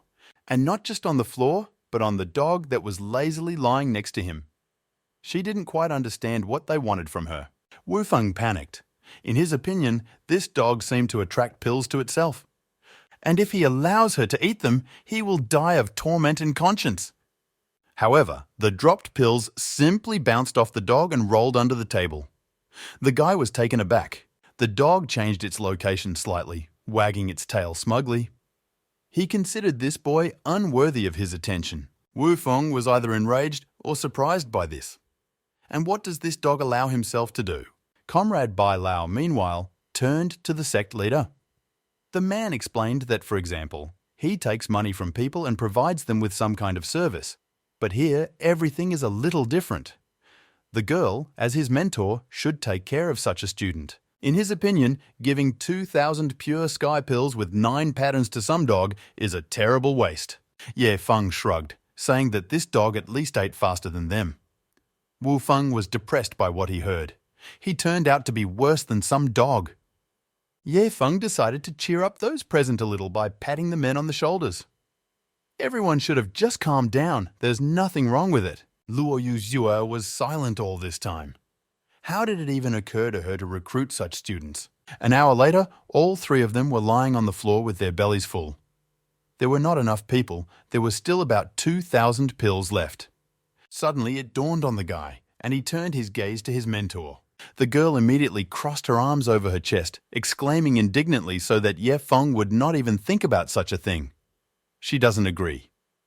But Ye Feng was not going to retreat so easily. He smiled welcomingly, showing off the pills as if they were gold, and not just pills. And besides, there is very little left. The only thing Luo Yuxue could do was buy everything that was left. She will poison these 2,000 pills into her father's sect. They will definitely help grow your talents. The guy didn't agree to this. It's not that he wants to sell them, he just can't take money for them. This is a product of the waste that the system has produced. If Ye Feng simply sold what was left, she would definitely deduct the extravagance points due. The girl jumped up from her chair. Her intentions were serious. She was willing to pay 10 times more for these pills. The rest of those present looked at the head accusingly. Luo Yuxue immediately realized her mistake. How could a master even talk about money with his students? Moreover, he is the first personal follower. He definitely doesn't have money problems. Suddenly, something was slipped under her arm. It was a plate decorated with flowers, in the middle of which pills were laid out like a heart. Ye Feng, like a tempting serpent, tried to the last to convince his mentor to try them. As if under hypnosis, Luo Yuxue took one pill from the plate. Tucking her hair behind her ear, she began to examine her. The temptation was great. So much so that after 2 hours, there was not a single pill left on the table. Luo Yuxue is a lady after all, so she carefully wiped the corners of her lips with a napkin. She felt simply wonderful, which could not be said about the others. The men were ready to die from overeating at the table, and Wu Feng just collapsed on the floor, almost losing consciousness. Ye Feng, meanwhile, could not get enough of the completed task. For Bai Lao, he received 100 extravagance points, and for Xia Tianyu, alchemist, 200 points of waste. The guy also spent a daily extravagance resource, and as a reward receives 1,000 extravagance points, 9 soul return herbs of the 9th rank in the amount of 3 pieces, and a shining stone of the golden silkworm of the 9th rank in the amount of 5 pieces. The next task was to spend the rewards received by squandering them. For this, he will not receive many extravagance points, but he will be able to spend them at will. Luo Yuxue, boredly watching Ye Feng, rejoicing at a distance from everyone, asked Bai Lao if he knew what her student had been doing all this time. The girl was surprised that he did not need mentoring, no practice moreover. From time to time he offered all sorts of hacks. The man admitted that he also has some suspicions. The guy looks more like a deity of wealth than a simple disciple of an ordinary sect. After finishing chatting with the system, Ye Feng ran up to Xia Lao. He knew that the man was a 9th rank alchemist, so he wondered if he had heard anything about the 9th rank 9 soul return grass. It was as if Xia Lao had risen from the dead. He jumped up from the table and his eyes lit up with excitement. He knows well about this herb. The man's voice was so loud that Ye Feng had to cover his ears. The alchemist began to talk about how this was a legendary spiritual herb and everything like that. The guy asked him to be quiet, otherwise his eardrums would burst. Then Xia Lao turned down the volume a little, beginning to act as a teacher. He explained that this herb is commonly known as the herb of soul retrieval. The number of sheets on it determines the therapeutic effect. Not to mention the grass with 9 leaves, the alchemist had never seen such a grass with even 1 leaf. Soul retrieval spiritual grass is the most important ingredient in the soul rescue pill. Even if the soul was destroyed, if this pill was taken within 24 hours, the soul could be saved. Also, the soul-saving pill is definitely the most sought-after pill among practitioners who want to break through within the realm of disaster. If a breakthrough is made and the body is destroyed, with this pill, it will be possible to preserve the soul, which can then regain the body. Having finished explaining, Xia Lao suddenly asked why the guy needed this information. Bai Lao mentally assumed that he had something similar, otherwise he would not have asked. The man decided to check with his friend if he knew about bamboo demon grass, white soulflower, and purple thunderfruit. Of course, the alchemist knew. These three types of spiritual herbs are extremely rare. Even large sects cannot find large reserves. Then, Bai Lao directly revealed that Ye Feng made a foot bath with these herbs yesterday. The alchemist didn't believe it at first, and then he decided to sit down. Otherwise, he would simply lose consciousness from the realization of the disaster. Bai Lao hurried to console his friend, while telling Ye Feng not to waste the legendary spiritual herb on baths. However, the guy has 3 of them, so one can still be used for these purposes. He is the god of extravagance and therefore must enjoy it. Soaring your feet in rank 3 herbs was pretty good, so why not try rank 9 herbs next time? Xiao Lao was furious. He couldn't believe that this boy was really serious about wasting herbs on baths. The alchemist literally howled. It doesn't matter how much he has to pay, even 10 times more, but these herbs must go to him. It is used to produce the most valuable soul-saving pills. Soaking your feet in it is crazy, but Ye Feng did not listen to him. He abruptly turned his attention to his mentor, approaching her. Taking out one such herb from the inner pocket of his clothes, the guy handed it to Luo Yuxue as a tribute of respect. The girl was speechless. First, this boy pays 100,000 spirit stones to become her disciple, then gives gifts worth 400,000, and now gives away priceless soul retrieval herbs. I wonder what she will get from him in the future. Deciding to cheer up his mentor, Ye Feng gently put his arm around her shoulder. He was ready to give her anything. A faint blush appeared on Luo Yushui's face. Suddenly, the girl realized that a student had decided to hit her. There was no way she could take this herb. Although, on the other hand, she may need a soul-saving pill in the future. While the master was struggling with her doubts, Ye Feng took out a couple more of these blades of grass. He will definitely keep one of them for his baths, but the second one, perhaps, will be given to Bai Lao in the future if the man also continues to help him. Hearing this, Bai Lao was almost ready to ascend. Coming from the guy's lips, it sounded like he was going to get the grass right now. Suddenly, Xiao Lao's hand touched Ye Feng's shoulder. The alchemist asked if it was true that if you worked for him, he would be able to obtain the spiritual herb of soul return. And if everything is true, then the guy better think about choosing who to give this grass to. The man showed off his muscles, which made Ye Feng upset. Bai Lao was indignant. Why the hell is his comrade even bothering? This grass is already his, even if he doesn't think he can take it away. In an instant, 2 friends turned into sworn enemies. Xiao Lao chuckled as he placed his hand on the man's shoulder. Nothing personal, he just has a feeling that he can get this herb. Bai Lao indignantly declared that he should return to his sect and he would take care of his own. Wu Feng, meanwhile, began to daydream. If brother makes a bath with the herb of soul return, then the guy would also like to join. Pushing Bai Lao away from him, Xiao Lao rushed to the table where the master was sitting. Starting from afar, the alchemist said that he had previously worshipped his ancestors and now he had found a new idol. Floating half his life on the waves of fate, he finally found refuge. And this refuge was the Star Souls sect, which the man wanted to join as an honorary elder. Luo Yuxiu was discouraged. This gentleman is a 9th rank alchemist, has a cultivation of the 3rd stage of the Calamity Realm, and his heavenly vault auction is also popular among a huge part of the continent. And he says he wants to join her little sect. The girl didn't believe it, but Xiao Lao's decision was final.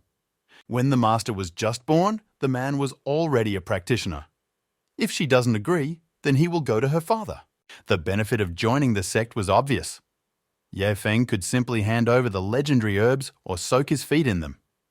That is, he doesn't need them at all, and he should have a lot of such things.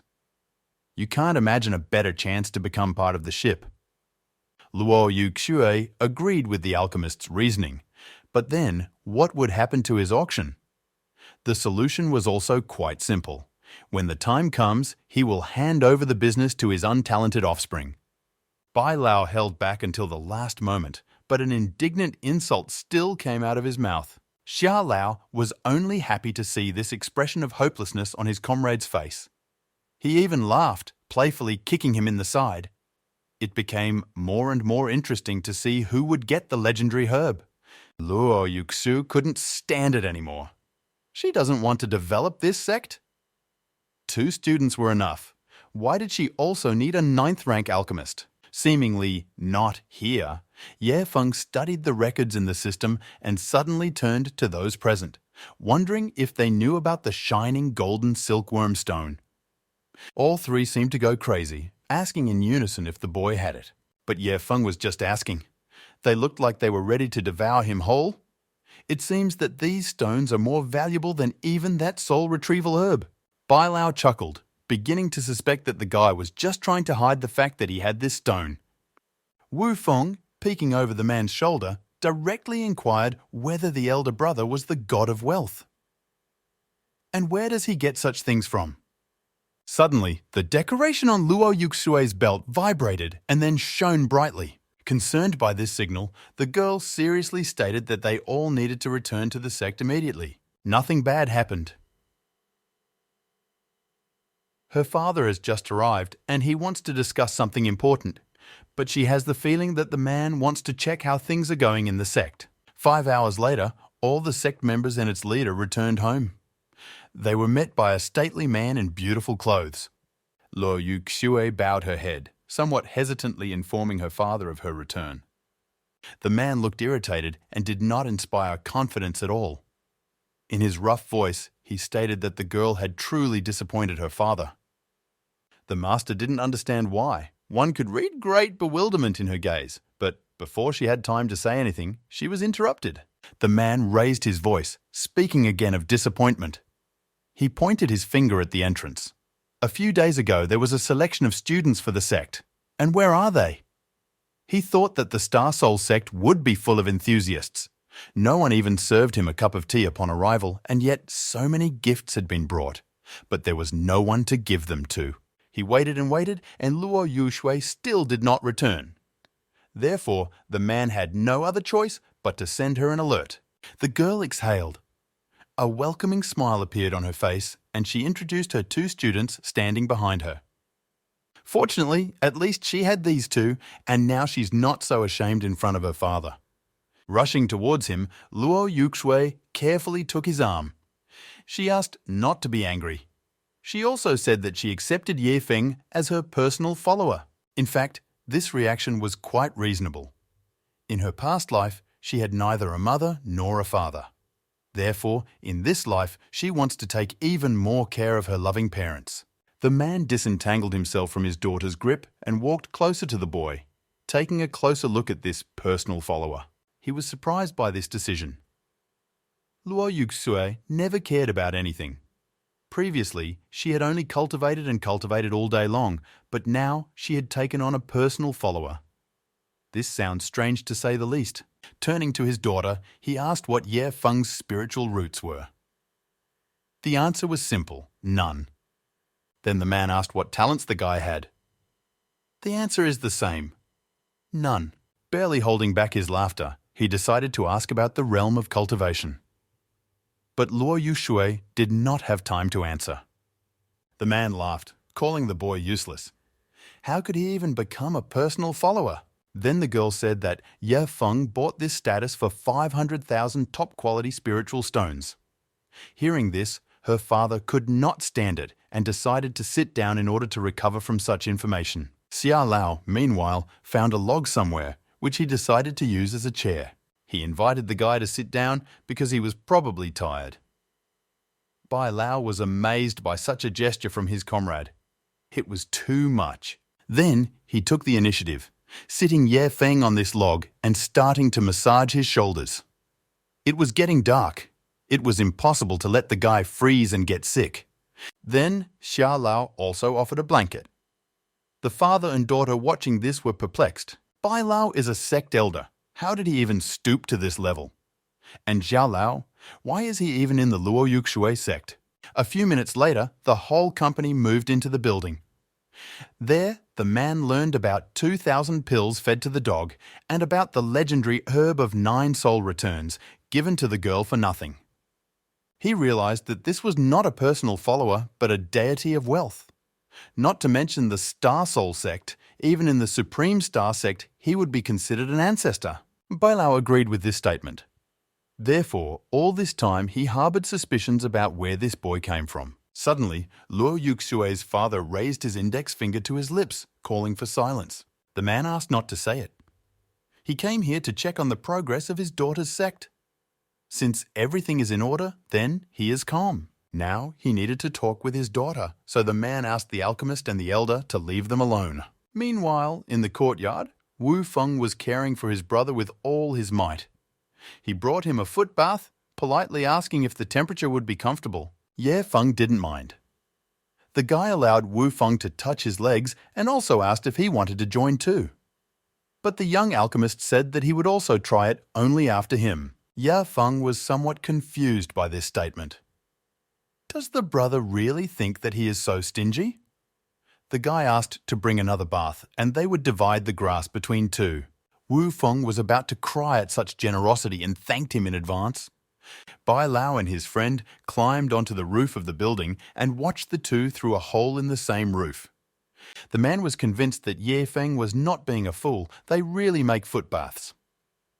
Xia Lao, lounging around, jokingly said that his heart couldn't stand it. Early in the morning, Ye Feng sat outside the house, enjoying and stretching. After taking a bath with rank 9 spiritual grass, he felt absolutely wonderful. The efficiency with this use must be less than 1,000th of the usual one. But even so, he felt that his soul and body had purified a little. At the moment, Ye Feng has 200,510 extravagance points, which the guy decided not to spend for now. However, what caught his attention was today's product in the system, a 10,000-piece sword spirit shard. He wondered what this thing was, and a blue fragment immediately appeared in his hands, which he examined with curiosity.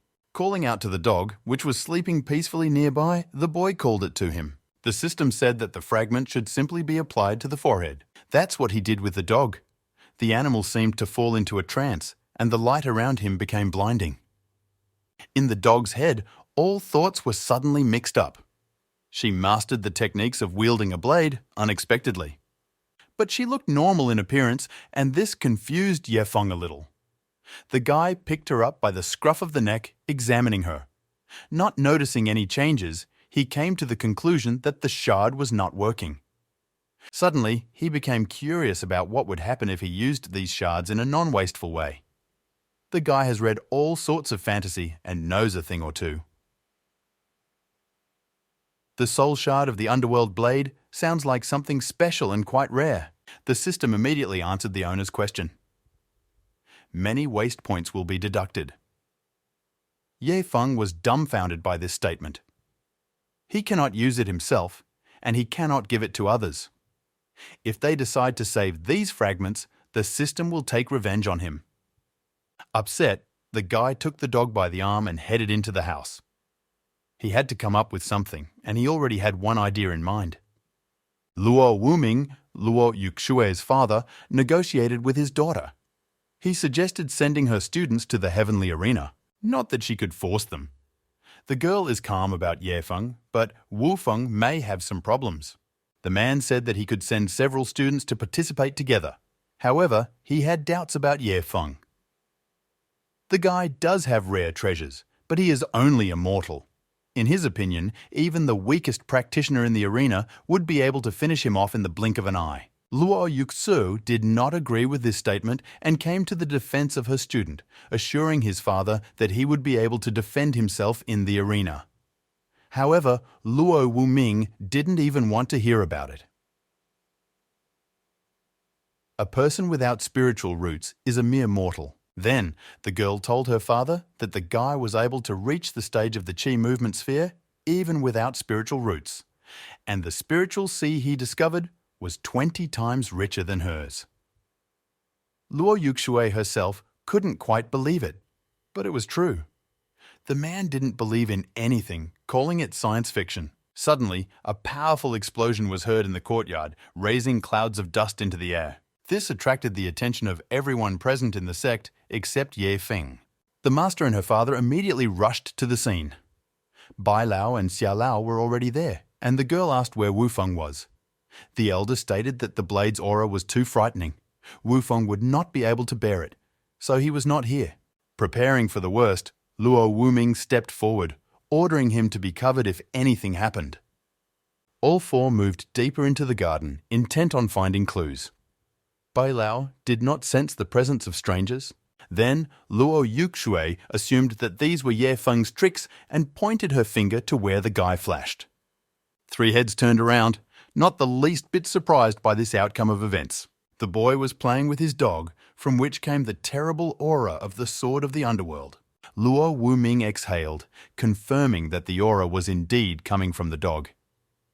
Xia Lao could not understand how she could comprehend such a complex truth of the blade of the underworld. If I hadn't seen it myself, I would never have believed it. Noticing the newcomers, Ye Feng turned around, asking what they were all doing here. Luo Yuxue asked directly whether it was true that the dog had understood the essence of the blade. The guy straightened up and scratched the back of his head.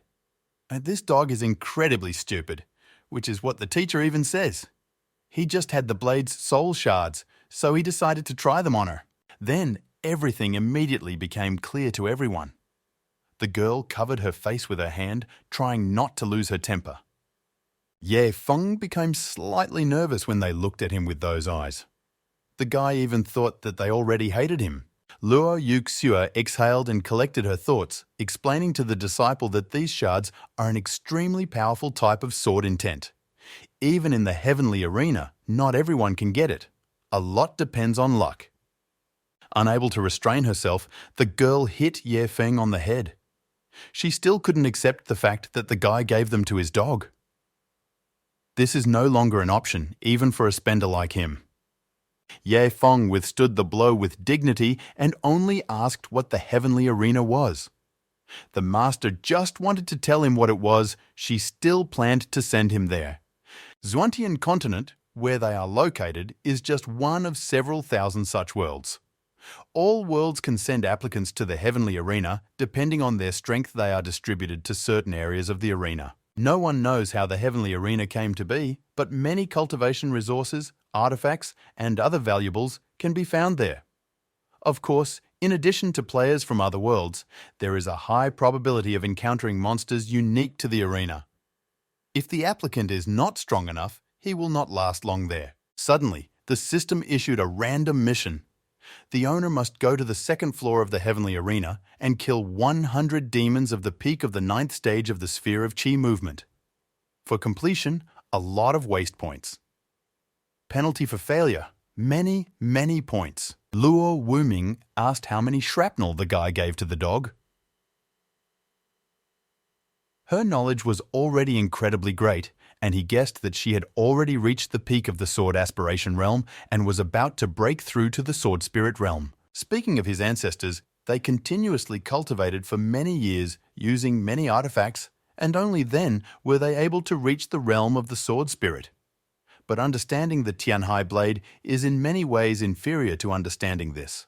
Ye Feng smiled, enthusiastically declaring that he did not give the dog very much, only 10,000. And he didn't even have to ask anyone for help. All four suddenly went crazy. They called it a crazy waste. What all the practitioners so desperately want to get, he gave to the dog. The guy made an innocent face and apologized. Luckily, he didn't have to ask them for help this time. Otherwise, something terrible might happen. Luo Yuxue coldly stated that her father could take her student away right now. Otherwise, she cannot vouch for herself. The girl wanted to strangle him right now. Luo Wuming immediately grabbed the boy and summoned the blade.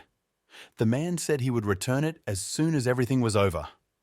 Unfortunately, he can't handle it either. When the blade was already in the air, Ye Feng asked where they were flying. Then Luo Wuming said that the Star Soul sect was created only so that Yuxue could advance in her practices. They go to a real sect, the High Star sect. From there, the guy will be able to go to the heavenly arena, and therefore by that time it will be nice for him to make new acquaintances. Ye Feng was perplexed. What other new students? Everything is happening too fast. Many more questions followed from him. Is this sect strong or not so strong? Which cultivation sphere is Luo Wuming in? Are there any animals in the sect that you can travel on? How is the sect's salary? Can he help somehow? Aren't future brothers and sisters starving?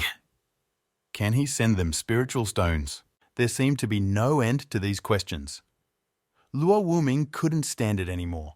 Turning around and yelling at Yefeng, he ordered him to shut up. Their sect is strong and rich. There is no need to mind your own business. Soon it got dark and both stopped at a tavern. The boy, as always, offered to pay, but the man just told him to shut up again. Yefeng yawned as he lay down on the bed. Before falling asleep, he wondered what product of waste there would be tomorrow. Earning 1,000 wasteful points was really hard. Waking up the next day, the guy immediately climbed into the system, studying new entries in it. Today's waste product turned out to be 100,000 top-quality spiritual stones. This definitely shouldn't be a problem.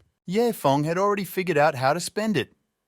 Turning to the system, he ordered the purchase of martial arts jars. He was only interested in martial arts of the highest rank. The system must buy them until this is exactly what happens. Based on experience with spirit herb jars, there is a 90% chance of dropping a low-quality human-grade martial arts jar and an 80% chance of dropping a medium-grade martial arts jar. Not even 10 seconds had passed before a notification came from the system. 100 extravagance points had been spent. The owner received an average quality martial arts, Fire Dragon Fist. Feng rejoiced at his luck. Spending just 100 points is incredible luck. However, he didn't quite understand what this Fire Dragon Fist was. As it turns out, it can only be used by the divine spirit of fire. But then, how can a guy master it if he doesn't even have spiritual roots? The system did not give a specific answer, advising to change the spiritual principle. Feng had to strain himself a little and concentrate on his own feelings. Soon, flames danced around his hand. The guy has no spiritual roots, but he can transform pure spiritual energy into elemental energy. He couldn't wait to try out the Fire Dragon Fist as soon as possible. However, he was immediately calmed down. Luo Wuming called the boy, ordering him to come down and have breakfast. They have a long journey ahead of them today. Half an hour later, both were already flying on the blade. The man did not miss the opportunity to reproach Feng for the fact that someone decided to stay late for breakfast, although just yesterday he said that they needed to leave early in the morning. The guy snapped back in his usual manner, saying that doctors advised chewing everything thoroughly. Luo Wuming didn't say anything. However, a suspicious noise behind him made him turn around. What he saw shocked him. Feng was throwing some gems around. Calling it manna from heaven, the boy took the bag in his hands and poured all the contents into the air. This act angered Luo Wuming, and he barely restrained himself from using physical force. Instead, the man said that you can't be such a spender. One day a guy may wake up and realize that he has nothing left. Then, Feng asked what people feel the most painfully. They all live different lives, and therefore the answer to this question will be different for everyone. Perhaps the most painful thing for those who have been fencing all their lives is to realize at the end of their lives that they have never mastered the true essence of the blade. For an alchemist, it is the realization that he never created a pill that would make him a world name. For a master of formations, it is the understanding that he did not have time to make the strongest formation that would have gone down in history. But the worst thing for Feng is to die without having time to spend everything. Luo Wuming seemed to have decided to ignore the boy's philosophical thoughts. He just said that he would see how long the guy was going to continue this. Meanwhile, they finally arrived at their destination. Feng's hands got a little tired while he was throwing away his wealth. His attention was immediately drawn to the appearance of the sect. Compared to the Star Soul sect, this is heaven and earth. The arrivals were met by Manager Song. He was dressed in long white robes and his hair was tied into a bun at the back of his head. Luo Wuming immediately told him about the boy, saying his name and also stating that he was his daughter's personal follower. He asked Feng to behave with dignity and not stand out. At this point, the man flew away and a small dialogue ensued between the guys. The manager was glad to meet the new recruit. As soon as they walked a little further, Ye Feng noticed the noise behind the high fence. Song explained that today there are external and internal disciples competing. If the guy wants, he can also join. And the system immediately issued a random task. The owner needs to become one of the combatants, defeat 100 opponents from the same sphere of cultivation as him. Reward for completion, 500 wastefulness points. Penalty for failure, 500 points. But you can also refuse. Ye Feng naturally agreed. Yi. Meanwhile, the arena was empty in anticipation of a new battle. Many disciples from different spheres of cultivation gathered around her. Seeing a guy in unfamiliar clothes, they began to whisper. Ye Feng walked up to the arena without turning around, which made him even more surprised. Does he want to challenge someone? Maybe this is a provocateur from some other sect? Coming out to the center, the guy introduced himself loudly, saying his name and sphere of cultivation. He also did not forget to mention that he is a personal follower of Master Luo Yuxue. He asked those present to honor him and fight him. Those present began to whisper even more. They were shocked that the goddess had a personal follower. Some would do anything if the vacant position of the saint's personal follower was at stake. Among the students, there was a daredevil who accepted Ye Feng's challenge. It was Meng Yang, a boy with short hair and brown eyes. He was clearly serious.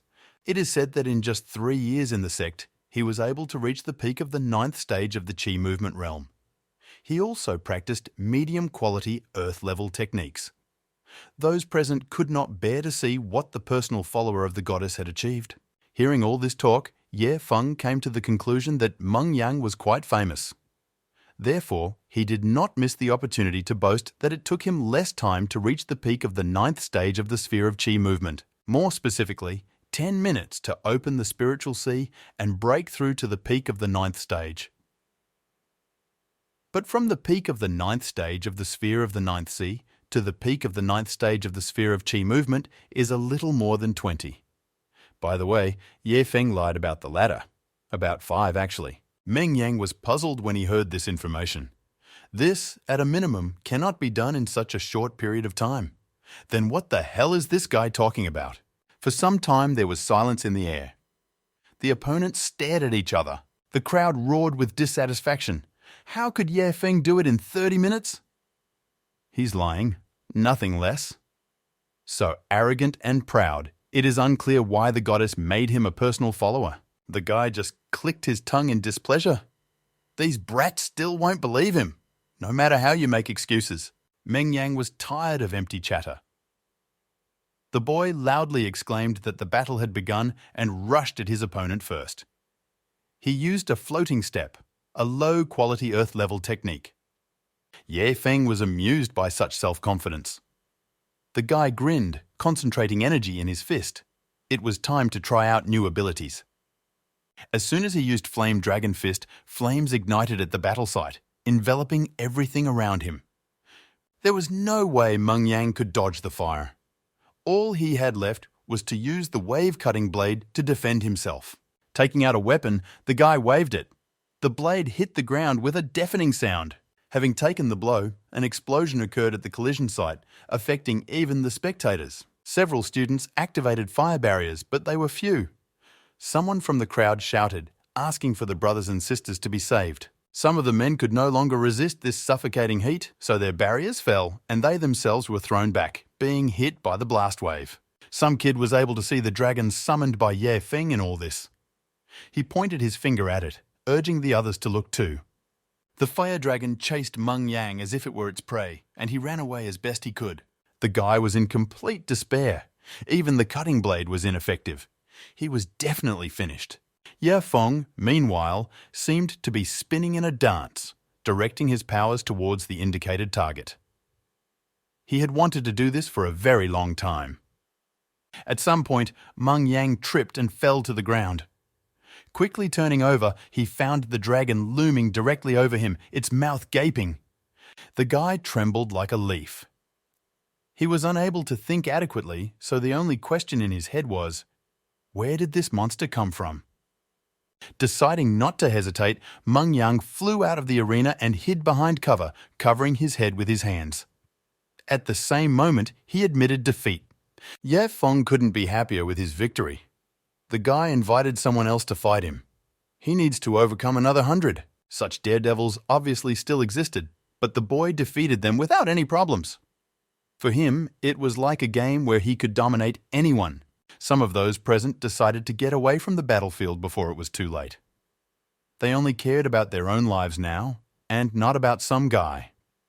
Obviously, such abuse of power did not remain without a trace. Some of the sect's property was damaged. Manager Song was ready to cry from what he saw because he was responsible for all this. However, Feng didn't care. He got excited, and anyone who dares to doubt him will definitely get what they deserve. Relying only on the waste system, the guy will not be able to get as much pleasure as from fighting. He is very encouraged by this. Unexpectedly, a man called all the followers of the peak of the 9th stage of the Qi movement realm. He ordered them to come forward and the rest to quickly get out of here. It was necessary to teach this boy a lesson, which is what the man was going to do. Only the followers were not happy with this idea. They were sure that Feng would simply beat everyone. Someone called Feng terrible. He managed to single-handedly cope with 200 opponents of the same sphere as himself. If he manages to win this battle, then in the future, the guy will definitely become a true genius. The man who called the followers to fight gave them instructions to release their spiritual energy and create a barrier. The followers united and carried out the order. As a result, they were able to recreate a huge barrier that protected them all from any incoming projectiles. Feng felt a little sad after seeing these shenanigans. He may have enough spiritual power, but the guy only relies on human-level martial arts. It will be quite difficult to break through such a barrier. Looking into the system, he discovered that he had 4,410 points of waste. He urgently needed Earth-level martial arts. The system made a corresponding sound, notifying the owner that 700 extravagance points had been spent. In exchange, Feng received a high-grade Earth-level martial art, Sparkling Storm Lotus. However, this obviously was not enough. Waving his hand, the guy spent again. This time, 900 extravagance points were written off. Feng obtained a high-quality Earth-level martial art, Shui Long Elegy. But this was not enough. After the third time, 700 waste points were again written off and a high-quality Earth-level martial art was obtained. Crazy Whirlwind. At this point, Feng felt that this should be enough. Without wasting any time, he used all the abilities he received in the same order that they came up. The disciples were amazed to see the spiritual energy of thunder. And on the spiritual roots of the water element, they were completely speechless. Some couldn't stand the aura emanating from the boy. Others wondered where this monster even came from, also with 3 types of spiritual roots. A crazy smile spread across Feng's face. With a wave of his hand, he once again used one of his abilities. Many shells flew into the dome, continuously attacking it. The spiritual energy of the followers rapidly began to drop to 0. Some of them could no longer continue to hold the dome. The man who organized another fight was stunned that the guy turned out to have 4 spiritual roots. However, that was not all. Lightning sparked around Feng, and his body seemed to be engulfed in cold flames. Those who were already on edge were not prepared for such a turn of events. A whirlwind of such destructive force formed on the battlefield that it lifted not only dust and stones into the air, but also students. They literally howled that they were giving up. And Feng spared them without hiding his satisfied grin. The boy seemed to have received a charge of energy for 100 years to come. The man originally thought that this personal follower of Miss Luo was just an arrogant guy, so he decided to test him. But who would have thought that he had an abundance of spiritual strength, and he himself mastered 3 earthly-level martial arts. The blonde was very impressed by this. This Feng would definitely be among the top 10 hiding dragons. But the guy didn't let up, inviting new people who wanted to fight him. Those who were slain still did not understand how he still had the strength to continue. Meanwhile, a small meeting was taking place in the main hall. 5 brothers and sisters stood waiting for the master, who, for a reason unknown to them, had gathered them here. Zhao Tianming suggested that this might have something to do with the heavenly arena. Wu Ming appeared. He informed the guys that he had gathered them in order to tell them something. Another fellow practitioner will soon join them, and since he is only at the peak of the 9th stage of the Qi movement realm, they must take good care of him. Some were delighted, others did not fully understand why they needed another student on the team, and the youngest was so happy that now she would not be the youngest among the main students. The Supreme Star Sect is the best sect on the Xuantian Continent. In order to become one of the disciples, the candidate must have the best talents, spiritual roots, and so on. Therefore, Chen Haoyu asked if the master could tell what was so outstanding about that student. The answer was simple to the point of banality. Money. So much money. All 5 were at a loss. Their sect can fully support itself, and money cannot be considered a strong side. Luo Wuming just waved his hand, not wanting to listen to the indignation. They themselves will understand everything as soon as they meet him, and in a few more days, when the guy gains experience in the heavenly arena, they will return with him to the Star Soul sect, founded by the goddess. In the end, the man asked not to blame him for not warning them that they needed to act without delay. They will still be content with what they give. Luo Wuming considered himself too smart. If the boys followed Ye Feng, the sect would not only be able to raise 5 genius cultivators, but also save resources for other disciples. The master laughed, calling the disciples not as good as Ye Feng's dog. If any of them had an understanding of the blade of the underworld, they would have been able to ascend long ago. The guys finally stopped understanding the essence of what Luo Wuming was talking about, so they simply remained silent. Turning around, the man grinned. He stated that some things can only be understood through personal experience, and he invited the guys to walk with him to introduce the new student. On the way to the arena, Luo Wuming became serious. The master asked to remember his words. This guy is the deity of wealth. They should listen to him and try to read between the lines. A small group of disciples nearby were loudly discussing a boy who had 4 spiritual roots. One of them mentioned that he mastered 3 earthly-level martial arts, and his understanding could only be envied. One man defeated a team of 200 people. They were sure that Ye Feng had been sent to them by God himself. This conversation was naturally overheard by Luo Wuming, as did the guys following him. Xia Tiantian made a good point when she said that the master missed something. Chen Haoyu asked the man again if he was sure that besides money and incredible extravagance, there really was nothing unusual about that guy. Luo Wuming was confused for a moment, spreading his hands. Everything he knew, he had already told them. Instead of torturing him, the guys could have asked these students themselves. Then the whole company was confused. They did not recognize their master. Even they don't know this new fellow practitioner, but the man thinks the others already know.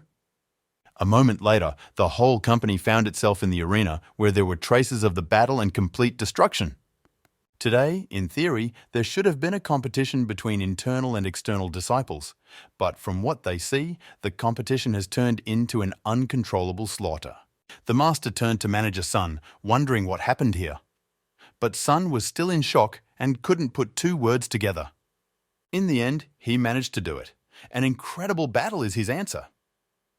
The guy started praising Ye Feng and saying how invincible he was. Sun told how the boy, relying on his own strength, defeated more than 200 students of the same sphere. He could barely convey the emotions this guy evoked in him. Chen Haoyu couldn't believe what he heard. Du Tianyue actually mimicked the phrase about incredible victory. Luo Wuming asked them to shut up, after which he came closer to the manager, demanding more details.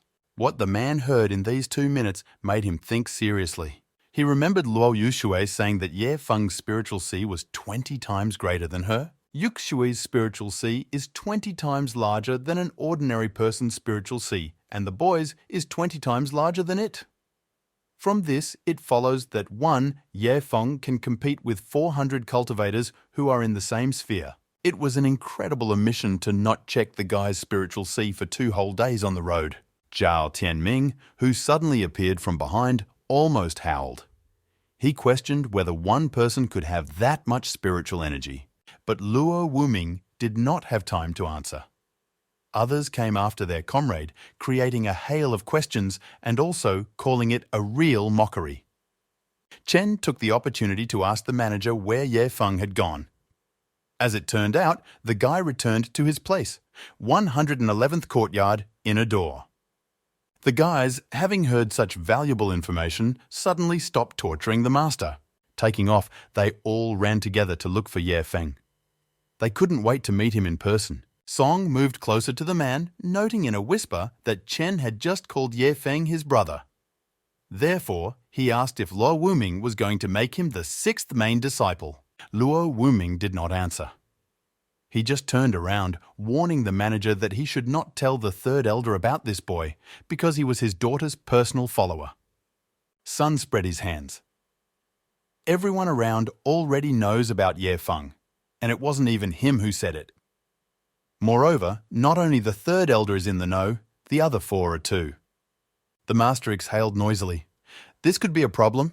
It all depends on Ye Feng's choice. As was said, the guy was relaxing in his yard, lounging on a sun lounger and singing a cheerful song in which he praised his beloved. When suddenly a loud stomp was heard, which made him fall silent and jump up from the heated place. Ye Feng could not even imagine that someone would barge into his personal space so brazenly. And not just someone, but as many as 5 students whom he sees for the first time. They all surrounded the boy, introducing themselves in unison and telling him what wonderful brothers and sisters they were. With so much information, Ye Feng's brain turned off for a moment. When the guys dispersed, the guy got up from the sun lounger and scratched the back of his head. Ye Feng was a little confused as to why they called him brother when he was the personal follower of the Star Soul sect master. A moment later, everything became clear. It turns out that these two statuses do not affect one another. Now, Ye Feng is not only his master's personal follower, but also the 6th core disciple of the Supreme Star sect. Deciding that this was a wonderful opportunity to demonstrate his wealth, the boy turned to the system with a request that it would be nice to make a gift for his new brothers and sisters. The system did not respond. Ye Feng then stated that his new brothers and sisters were natural geniuses and therefore deserved 100,000 top-quality spirit stones as a welcome gift. This time, the system gave a positive answer. Zhao and Xia, watching their brother step aside, praised him for respecting their status. Xia even said that she would protect him in the future. Du Tian still couldn't get enough of the fact that she was finally not the youngest, and now it was not she who would be the punching bag, but her brother. Ye Feng turned around, smiled widely and clapped his hands. From his words, he had welcome gifts for his siblings that he really wants to give right now. The next second, everyone had one ring in their hand. The guys didn't quite understand its value. Therefore, Chen decided to influence him with spiritual force and see what would happen in the end. In the end, these were 10,000 top-quality spiritual stones. Everyone was shocked. Looking at Ye Feng, the disciples tried to comprehend what had happened. They are the eldest, and so far they haven't given him anything at all, and he gives each of them 10,000 spiritual stones. And then they remembered the master's words that this guy has money. So much money. Meanwhile, the system gave rewards to its owner. 200 extravagance points and 100 illumination pills. The insight pill has no quality. Any creature that absorbs it will enter a state of enlightenment for 20 minutes. It cannot be used to gain extravagance points, which means they are of little use. Unable to think of anything better, Ye Feng handed out a pill to everyone. The guys looked at the new gift in the form of a pill with disbelief, asking what it was. The guy presented the pill as if it were a valuable thing, not forgetting to mention its full name. The illumination pill is an elixir that will help you instantly enter the realm of enlightenment. Just one pill is enough. The effect will last 20 minutes, so the guys should hurry up and try it. They came to the conclusion that the younger brother had no reason to harm them. And everyone ate the donated pills at once. Not even 5 seconds had passed before the disciples found themselves in the realm of enlightenment, being cut off from the world for 20 minutes. Suddenly, the master came to check on his students, but Ye Feng arrived in time, asking him to be quiet. The boy took him aside. Turning around, Luo Wuming asked why the guys were doing practice now. Ye Feng explained that he had given them 5 insight pills, so they were now practicing at an accelerated pace and should not be disturbed. A grin appeared on the master's face. He really wanted to get his hands on some of these pills. But the guy apologized and said that he could only give 5 pills. The rest will go to dog food. Luo Wuming then became angry. That damn dog again! Who would even think of giving such valuable things to some animal? Ye Feng was silent. He knew it was pretty cruel. But he won't get extravagance points for this thing. However, this is a wasteful habit, who knows? Maybe you will get a special reward. The master could not stand still and watch as the boy fed the illumination pills to the dog. Therefore, he seriously stated that he was ready to buy all the pills for his sect. Moreover, Ye Feng is also a member of the sect and should understand this. The guy understands everything perfectly, but even so he refuses. What kind of owner will he be if he doesn't feed his dog? Meanwhile, the dog barked loudly. She didn't need anything like that. Then, the master gave up trying to convince Ye Feng. Instead, he changed the topic of conversation, saying that the 5 great ancestors wanted to see him. They want to take the guy on as an apprentice or something like that. In any case, when the time comes, the boy should approach his choice wisely. After some time, Luo Wuming and Ye Feng arrived at their destination, the back slope of the mountain, the abode of the Celestials. The 5 elders sat in their places, looking at the newcomers. The latter bowed their knee. Luo Wuming introduced the guy, saying his name and mentioning that he was his daughter's personal follower. Luo Tianxing, one of the elders, exclaimed enthusiastically about how Ye Feng single-handedly defeated 200 disciples of the same realm. He must have cultivated such talent long and hard. The rest of the elders also looked at the boy enthusiastically and rose from their seats, descending to the ground. They surrounded Ye Feng, looking at him like he was selling goods in a bazaar. This made the guy feel a little awkward. Shu Yunshan touched the boy's forehead, confirming his terrifying spiritual sea. The rumors were true. Suddenly, Luo Tianxing sighed in surprise, his eyes widening. The elder did not sense Ye Feng's spiritual roots. This surprised and frightened at the same time not only the man, but also the other elders. Everyone exclaimed in unison, not believing what they heard. It seemed that they could be heard several kilometers ahead. Chu Yunshan froze completely motionless for a while, and his eyelid involuntarily twitched. Many questions rained down on Ye Feng. If he had no spiritual roots, how could he then feel the spirit of heaven and earth, and also open the spiritual sea for further practices? The boy awkwardly scratched the back of his head. He didn't know himself. When this happens, the spirit of heaven and earth itself seems to strive to fill his body. He truly has no spiritual roots, but for unknown reasons, the spiritual power in his body can be converted into the spiritual power of any element. The phenomenon, beyond explanation, finally surprised all the elders. Some opened their mouths in surprise. Taking advantage of the moment, Ye Feng turned to the system. The boy asked if he, as a core disciple, could give each one 1,000,000 spiritual stones of the highest quality. It was as if the system was deliberately mocking its owner. She called the amount too small and that it did not meet the criterion of waste. We need to play big. Ye Feng then indicated the amount of 1,000,000 top-quality spiritual stones. This time, the system approved this quantity. However, even the guy was surprised by such huge money. These 5 are definitely no slouch. Putting a smile on his face, Ye Feng turned around and addressed the elders in a respectful tone, justifying that he had not had time to prepare a proper gift for them and he hoped that they would accept the rings with spiritual stones as a welcome gift. The elders were somewhat surprised and outraged.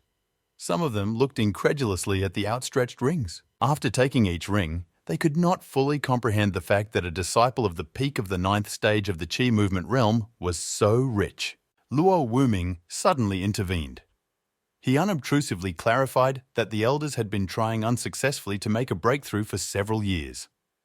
Therefore, they should take the insight pills that the man so kindly provides. Once they absorb them, they will immediately enter the realm of enlightenment. Every moment became more and more amazing. The elders only had time to blink their eyes. Ye Feng immediately understood where the master got these pills from. She snapped at him, calling him a cunning old man. But this old man didn't care. This is to the boy for not selling them to him. After taking the pills, the elders plunged into the realm of enlightenment. Luo Wuming pulled Ye Feng away. There was no need to disturb them just yet. 20 minutes later, Luo Tianxing was the first to open his eyes. He stated somewhat irritably that he was still a little short of the one. The rest of the elders agreed with him, just a little more. The man had a lot of impudence, and he asked how many insight pills Ye Feng actually had. Luo Wuming, slowly rising from his knees, said that he didn't know either, but the boy should have enough of them. There's just one catch. He's going to feed them all to the dog. Ye Feng asked the master to shut up. And what came over this old man? All the elders, as one, fell into a precipitate. Their faces seemed to double in size. Luo Tianxing was not going to miss the opportunity to get these pills, so he decided to get close to Ye Feng from afar. He stated that the laws of his ancestors are unshakable and they cannot force him to change his decision. The boy himself has the right to decide how to dispose of the pills, but there is no point in giving them to the dog. Ye Feng hesitantly revealed that he had 90 enlightenment pills. The guy agrees that all of them really shouldn't be given to the dog. Then he asked what if he left, for example, 40 pieces. Luo Tianxing decided to ask the sect master if he really didn't care how his disciple behaved. The man burst out laughing. For greater effect, he told how Ye Feng rinsed his feet in a decoction of the herb of 9 soul returns and conveyed the intention of the blade of the underworld to his dog. All this rightfully belongs to the boy, and he likes to live like this, so what can he do? The elder seemed about to faint from what he heard. Ye Feng finally stopped understanding why Luo Wuming was telling all this and what his ultimate goal was. The elder took the conversation seriously and invited the guy to discuss the pills. The pill of insight is incredibly expensive. He shouldn't give it to the dog. Everything is the same as what the man said before. Ye Feng suddenly became thoughtful. Since this is a fantasy world, perhaps not all cult followers must be good people. The guy read similar Manhwa and short stories. If a person has something special, those around him will flock to him like flies to honey. However, the teacher, who is not much of a mentor, spent a huge amount of money to buy pills for her students. And the somewhat pessimistic humorist Bai Lao did not turn out to be evil. The brothers and sisters from the Supreme Star sect as well. He may have kicked the butts of their fellow practitioners, but they treat him well, not to mention the master and the 5 elders. A smile flashed across Ye Feng's face. It really isn't a great place. There is not a single deceiver or anyone looking for easy money around. The boy can comfortably throw money left and right. Therefore, right now, he is giving 70 enlightenment pills to the sect, but he will take the remaining 20 and no one will be able to convince him otherwise. Wasting money makes Ye Feng feel at ease. The stronger the sect, the more reliable the people in it. Giving gifts to good people is a great act. Luo Tianxing, so be it, agreed. The elder was glad how lucky the sect was to have such a wonderful disciple. The man turned to the master, seriously stating that he must understand what Ye Feng had just contributed. And as long as he does not violate the commandments of his ancestors, Luo Wuming has no right to punish him. The master did not argue. He agreed without delay, promising to organize everything in the best possible way. He also bowed, thanking the elders for their guidance. Ye Feng is the god of wastefulness recognized by him. Of course, he would not offend him. There was no need to remind him of this. Suddenly, a small golden stone fell out of the boy's pocket and hit the floor. One of the elders immediately recognized it as the Starlight Stone. Ye Feng bent down to pick it up. The boy pointedly began to babble about how sloppy he was and that this pebble was simply no good. The guy thought that since he was the god of wastefulness, if he had nothing left to envy, it would be a real shame. The master almost rushed at the guy as if asking himself a clarifying question whether he really had the golden silkworm stone. One of the elders approached Ye Feng with outstretched arms, asking him to sell him this pebble, since he is engaged in training and everything like that. But the boy hid the stone behind his back and gave a somewhat rude negative answer, arguing that he had a shortage of these stones and he was thinking of using them in the construction of a latrine. For the elders, this literally meant flushing the golden silkworm stone down the toilet. Chu Yunshan reminded Ye Feng that any alchemist would consider it true happiness to be able to obtain the golden silkworm stone. But Ye Feng didn't know and was simply waiting for the moment when he had enough of these stones to begin construction. He is 100% sure that he will shine as it should. And at this, Luo Tianxing could not stand it. This stone is an incredibly rare treasure. A stone that can absorb negative energy and help survive disaster. What will Ye Feng do when he enters the disaster realm? Hiding in the toilet? Another elder suddenly noted the word enough. This means the guy knows how to get more. Ye Feng did not deny this and promised that if he had anything left after construction, he would definitely share it. The man agreed, calling it a good idea. None of the elders understood this agreement. They stared at their colleague, and Luo Tianxing asked why he approved of such behavior. To prevent the boy from hearing their conversations, the elders and the sect master stood in a tight circle. Ye Feng tensed slightly. Xuantian suggested just waiting for the guy to collect enough stones and build a latrine. And then, when they need to wait out a disaster, they will simply ask him to visit him and calmly survive it. Luo Tianxing was overjoyed. If they had a whole toilet made of golden silkworm stones, what else could they dream of? Ye Feng, watching the whispering from the side, felt even more chilly. He couldn't even imagine what these old men were thinking.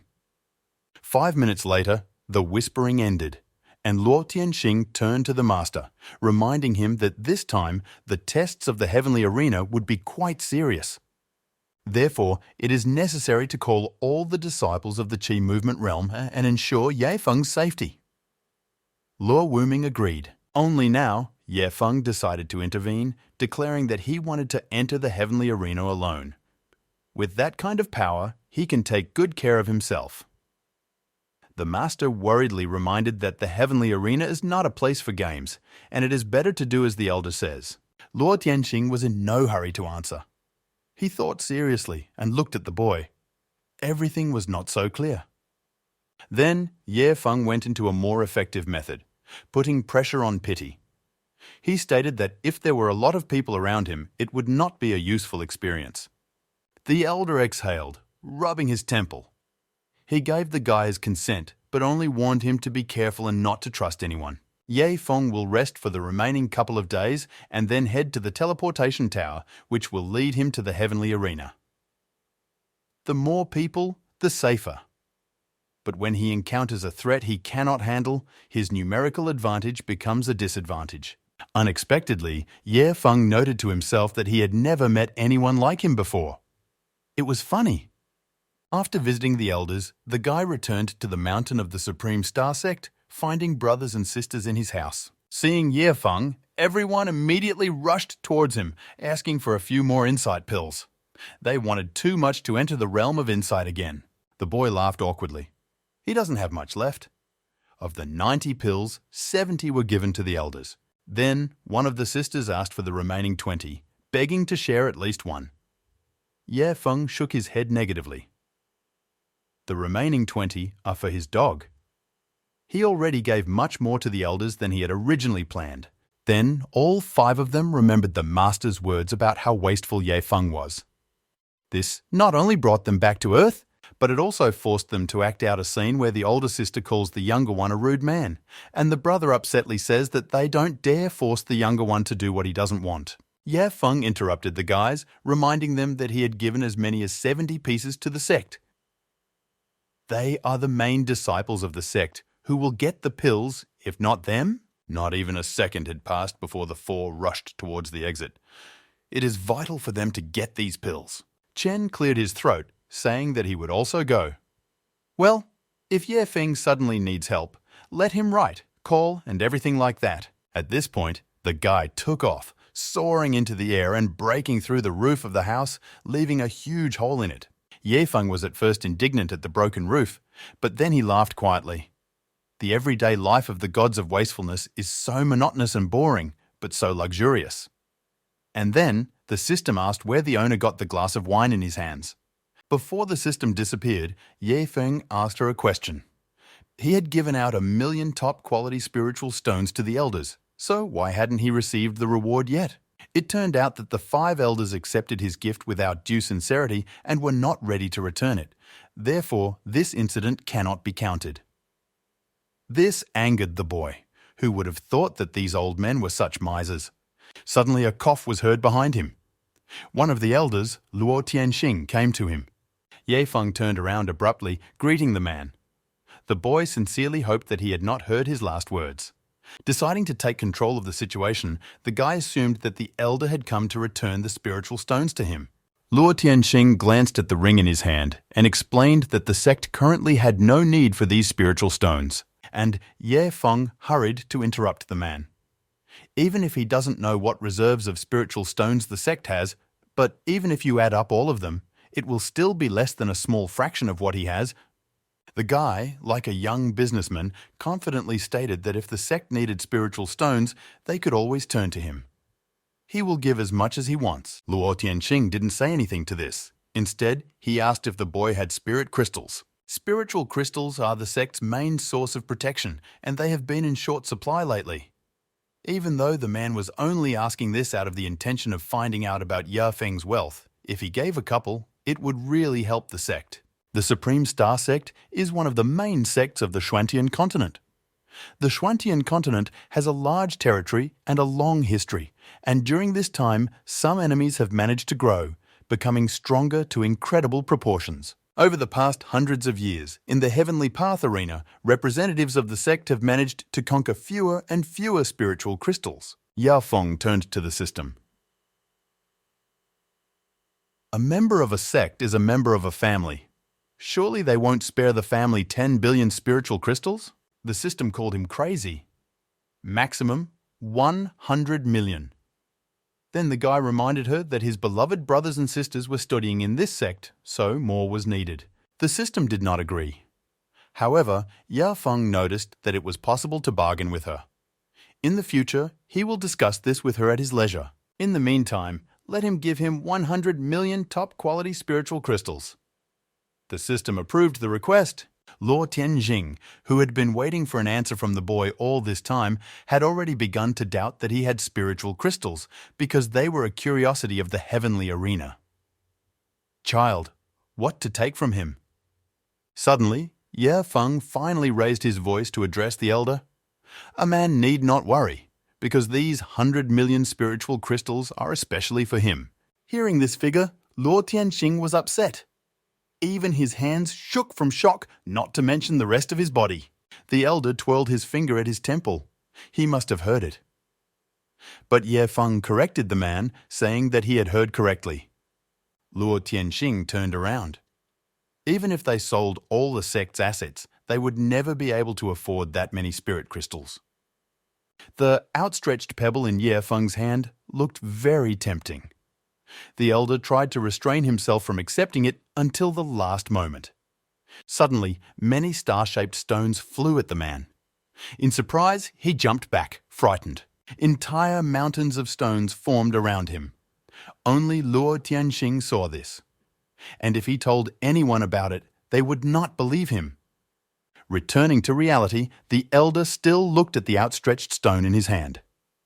Just by looking at him, it was clear that he was taking it without delay.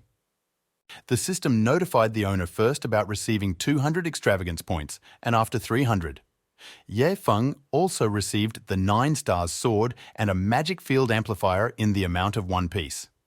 While the guy happily looked at the awards he had received, Luo Tianxing held the stone in his hand somewhat hesitantly and wondered whether Ye Feng really wanted to give these spiritual crystals to the sect. Then the guy once again became convinced that no one can resist incredible amounts of money. Nodding his head, he confirmed the seriousness of his action. After all, the sect's defense system needs to work properly. The elder was still in denial about what was happening. Spiritual stones are rare treasures. If it were not for the crisis state of the sect, no one would have simply squandered them. Ye Feng called the man short-sighted. These stones are just small change for him. He will give even more in the future, so the old man need not be afraid to ask him. Luo Tianxing was again shocked by the fact that this guy still had stones. Ye Feng confirmed this, stating that as soon as the sect needs them, they should call him and he will arrange everything. The elder excitedly raised his hand to the top, announcing that from today onwards, the 9 stars blade formation will be opened forever. And then Ye Feng remembered the book blade he had recently received. Deciding it would be a good idea to show them to the man, he did so, inviting him to take a look. Luo Tianxing immediately recognized these things as the 9-star blade formation of their sect. Its consumption has increased tenfold, but its efficiency has increased accordingly. The elder turned around, looking at the boy incredulously. Where did he get such an important thing? Ye Feng waved it off, asking him not to even ask about it. He still won't be able to answer. The man exhaled, tucking the book into his pocket. You can do without unnecessary questions. He then took out a small badge that said Honorary Elder, announcing that Ye Feng was now the honorary elder of his sect. The guy was clearly not prepared for such a turn of events, and therefore was surprised. Luo Tianxing explained that from now on, Ye Feng could compare with all 5 elders. And now every time they meet, Luo Wuming will be forced to call him Elder Ye. The guy started to wave it off. He is not at all interested in all these titles and the like. He just wants to quietly indulge in wastefulness and not cause anyone any trouble. Besides, he is still a personal follower of his mentor. How can he look her in the face after this? Just by saying that in this world with great power always comes great responsibility, the elder reminded Ye Feng of Spider-Man. It looked a little strange in his head. Luo Tianxing tried to convince the guy that the sect would definitely understand everything.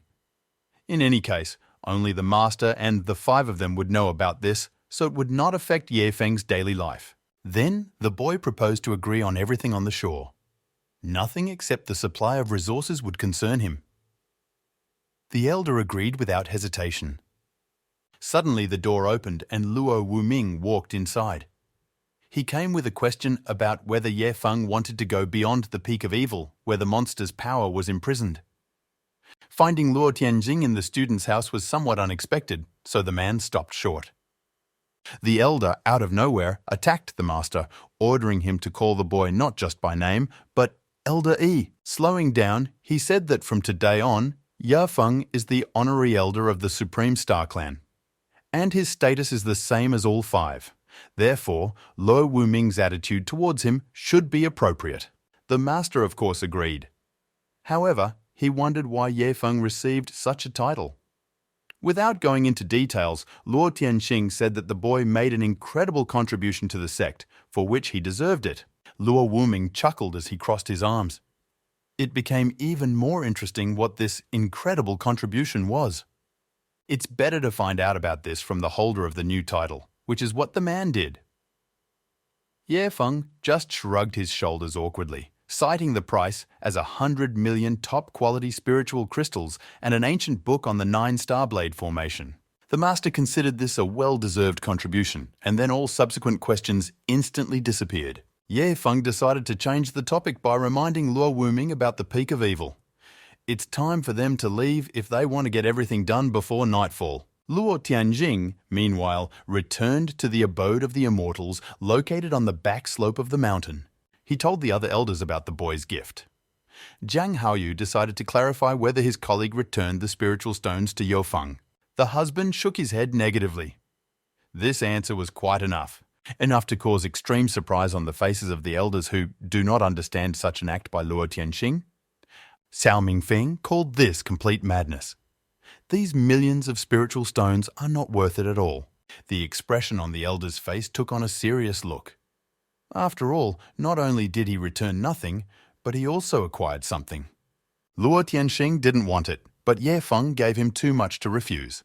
There was a long silence at the round table where all the elders gathered. Chu Yunshan was the first to interrupt her, asking his brother how many spiritual stones were in this ring.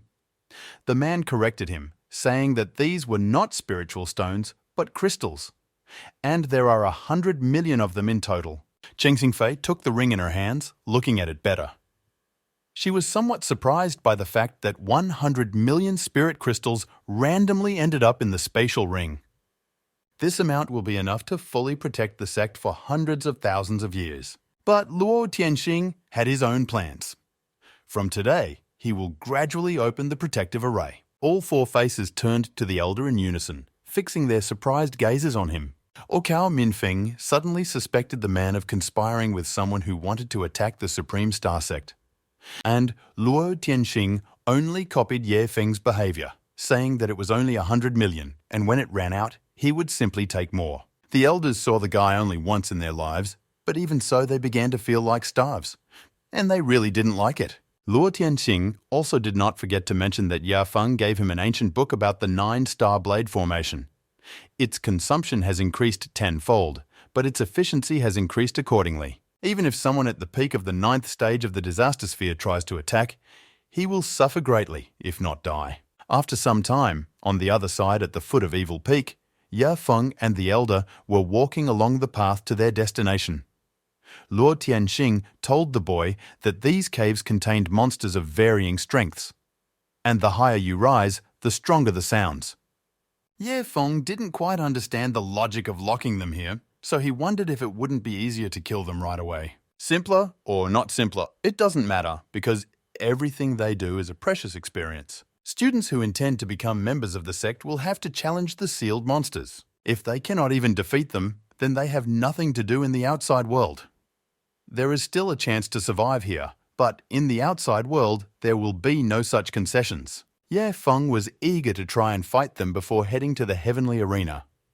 The man offered to leave them for his brothers, for judging by his strength, the boy will immediately finish off 200 monsters of the same level as himself. It wouldn't be fair. Feng tried in every possible way to get permission from the elder, but he point-blank ignored him, suddenly noticing how beautiful the sun was today. The guy realized that he would achieve nothing this way. Now he only has 2,810 points, so he needs to act. The next day, Feng sat with his brother, Chen Haoyu, talking about the corpse of the purple lion and how to deal with it. The brother explained to the boy that spiritual power and blood can be extracted from the corpses of monsters. But such essences can only help in physical improvement.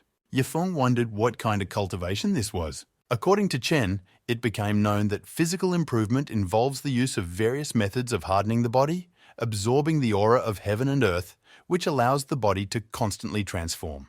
The essence of the spirit and blood of monsters is the best help in this matter. Feng understood a little from the explanation, but now he was worried about another question. What would happen if you just fried the carcass and eat it? Only now, he did not take into account the fact that, most likely, this carcass would eat him.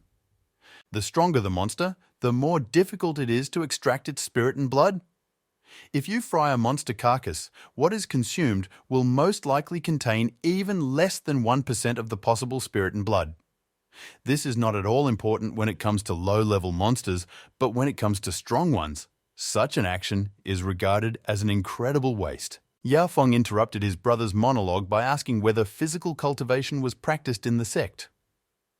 Chen then began to talk about the 5th elder, the strongest practitioner of the disaster realm. However, the guy didn't even have time to really begin the essence of the story when Feng simply left. And all because it was hard and boring for him to listen to such long stories. Chen did not stop his brother. Just thinking that maybe Feng had a monster's corpse that he was going to fry and eat, that's why he asked this question. Feng arrived at the battle arena. The students, seeing him, began to whisper among themselves. Today, there are also battles. He must have decided to take part again. The guy jumped onto the roof of a small building, thereby attracting even more attention. Throwing the ring into the air, he turned to his brothers and sisters, suggesting that they not fight today. Instead, let them help him cut the meat. Barbecue is on the agenda. The ring sparkled in the air for a moment and then fell heavily into the arena, raising huge clouds of dust. The students scattered to the sides. They just renovated the arena. When the dust settled, they were faced with a view of a huge corpse of a purple-colored beast. Feng jumped on top of him and asked him to help him because he couldn't do it alone. One by one, the students agreed and got to work. The skin of the beast was so hard that some people simply could not stand the blade. Someone managed to find a couple of weak points, but the sword still broke. The brothers began to complain that it was simply impossible to cut off even a piece. Feng turned to the system. He needed better blades. He asked to borrow them, otherwise the problem would remain unresolved. The system, so be it, did a favour. It temporarily handed the owner 100 daggers. At first glance, they looked like shabby knives. This was confusing, but if the system gave something, then it should be used. Turning to the brothers, Ye Feng asked them not to despair and take these blades. As expected, they did not inspire confidence in anyone. But there was nowhere to go. Someone has already tried the blade and was amazed that it is incredibly sharp. The monster's scales came off beautifully, like a hot knife melting butter. And this dagger cut skin like fabric, which aroused genuine admiration. However, there were some injuries. Someone managed to cut his finger just by touching the blade. Who would have thought that these ordinary-looking daggers would turn out to be so amazing? At one point, Ye Feng even thought about keeping one for himself. But the system immediately reminded the owner that this was a temporary gift and he would have to return them, otherwise the waste points would be written off. Soon, the arena turned into one big kitchen. The students stole the meat of the beast everywhere. Some have already eaten it, even raw. A fire was lit not far from the corpse. It all looked like a primitive-style feast, which amused Ye Feng greatly. Meanwhile, 5 kilometers east of the Supreme Star Sect, a portal opened. A man with purple hair got out. His name is Rocky. The purpose of his visit was to meet Luo Wuming. While floating in the air, he discovered smoke coming from the sect. Is she really in danger? Heading straight towards the barrier, Roku wondered who else it could be besides him. Concluding that there was no one, the man stopped right at the barrier. He had long wanted to taste the 9-star blade formation. I wondered how long she would last. Concentrating all his strength, he launched a blow that, in his opinion, should have easily broken through the barrier. However, instead, Rocky was simply thrown back like a spring. He realized that the strength of this formation had increased greatly. But it's not clear who is even capable of strengthening it so much. Wuming suddenly appeared. The master asked his friend if everything was okay with his head. Poking his finger at the barrier, he grinned, noting how strong a protective dome surrounded their sect. Rocky was indignant. He had no intention of looking for Luo Wuming at all, but as soon as he tried to enter the Supreme Star Sect, this formation almost killed him. However, it doesn't matter. There is more important news. This time, he managed to earn some good money in the heavenly arena. Nearly 80 top-quality spirit crystals. The master just spread his hands, calling him a good fellow. This was not the reaction Rocky expected. He thought that his comrade would beg him to give him some. At that moment, Rocky became serious. He noted that the sect had deployed a strong defensive array, which meant that a powerful enemy had appeared. Besides, he was wondering who had upgraded the array to this level. The master grinned, reassuring his comrade. There are no enemies, it's just that lately there have been too many spiritual crystals in the sect. You need to spend them on something. Rocky called him too good an actor and decided to find out how many crystals the sect had. Luo Wuming folded his hands behind his back. There are not very many crystals, about 100 million, but this should be enough for several months. Rocky tried his best to remain calm. Changing the subject, he said that in fact, he just wanted to come in and have a drink with an old friend. A few minutes later, the two found themselves in the territory of the Supreme Star Sect. Rocky immediately caught a wonderful aroma coming from the direction of the battle arena. Looking down, the man discovered a purple lion. This surprised him so much that he slowed down. Hovering in the air, both men watched as students carried huge plates of meat. Luo Wuming sensed the aura emanating from the carcass. This purple flax has definitely survived the 9 trials of the disaster realm. A terrifying monster that could ascend at any moment. Taking a closer look, Rocky asked what the students of the sect were doing. The master smiled awkwardly, suggesting that it must be kebabs. Rocky grabbed his friend by the collar. He couldn't believe that their sect was so rich that they could afford to fry and eat the flesh and blood of such a powerful animal. Luo Wuming blamed everything on Ye Feng, which was actually the case. Suddenly, the raging one's attention was attracted by one of the students who offered someone a plate of fresh meat from the fire. Rocky was actually on the verge of tears as he looked at the feast below with hungry eyes. Everyone was doing something. Someone was cutting meat, someone was stringing it onto sticks, someone was watching the fire. The incredibly sharp knife completely unsettled the man. This sect was beginning to give him strange feelings. Luo Wuming, meanwhile, did not lose the opportunity to notify the elders of what was happening. The stronger the beast, the more valuable its flesh and blood. The message sent to the elders was terribly simple. Ye Feng had messed things up again. The master did not forget to tell in detail everything that he had just seen. Rocky wondered who Ye Feng was, and why call the 5 elders if nothing unusual is happening. Luo Wuming revealed that Ye Feng is the 6th core follower of the sect. The boy donated 100 million crystals and an ancient book about the formation of the 9-star blade to the sect. And now, as an exception, he has become an honorary elder, and even the master must call him Elder Ye. Meanwhile, on the back elephant of the mountain, all 5 elders were quietly meditating. The meditation was interrupted by a message from Luo Wuming. Chu Yunshan received it and trembled with anger overwhelming him at that moment. The 5th elder rushed off, intending to teach Ye Feng a lesson. The corpse of the purple lion that passed the 9 trials of the Calamity Sphere is not some kind of trifle. The 2 men could barely hold their brother, and Cheng Xingfei actually grabbed the man's leg. How hard it is sometimes to cope with such impulsiveness. The only Luo Tianxing remained calm as he watched the commotion. There is no point in discussing the corpse of such a powerful beast. Of course, for physical cultivation, it is even a much more valuable resource than the enlightenment pill. Chu Yunshan almost burst into tears as he interrupted his brother. Now the corpse of such a strong demon is right in their sect, and thousands of disciples are frying and eating it like kebab. The remaining 4 were in shock. Ye Feng gave such a valuable beast to be torn to pieces by his disciples? It's mind-boggling. In any case, by eating flesh and blood even in this form, students will significantly improve their skills, and this is already a huge plus. It's hard to witness something like this, so Luo Tianxing also offered to join the feast. It's better than nothing. After all, he had never tasted the meat of such a powerful beast. Meanwhile, in the arena, a kind of tournament was taking place on the speed of eating purple lion meat. Participating in it, of course, were Luo Wuming and Rocky, who were cheered on from all sides by hundreds of students. The 5 elders who arrived at the scene simply watched in silence for a while. It's scary to imagine what the people below are doing even in the worst nightmare. One of the students hit the gong, signaling the end of the round. Luo Wuming fell to the ground exhausted, while Rocky enthusiastically praised his comrade along with his students. It was he who won the victory. Looking up, the master found 5 elders in the sky watching the booth.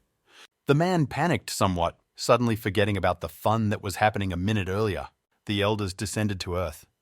Smiles sparkled on their faces. They clearly wanted to join in and try the meat. Chu Yunshan even kindly asked Ye Feng if this could be done before eating. Rocky, noticing the attitude of the elders, laughed with Luo Wuming. He did not think that his friend had such a low position in the sect.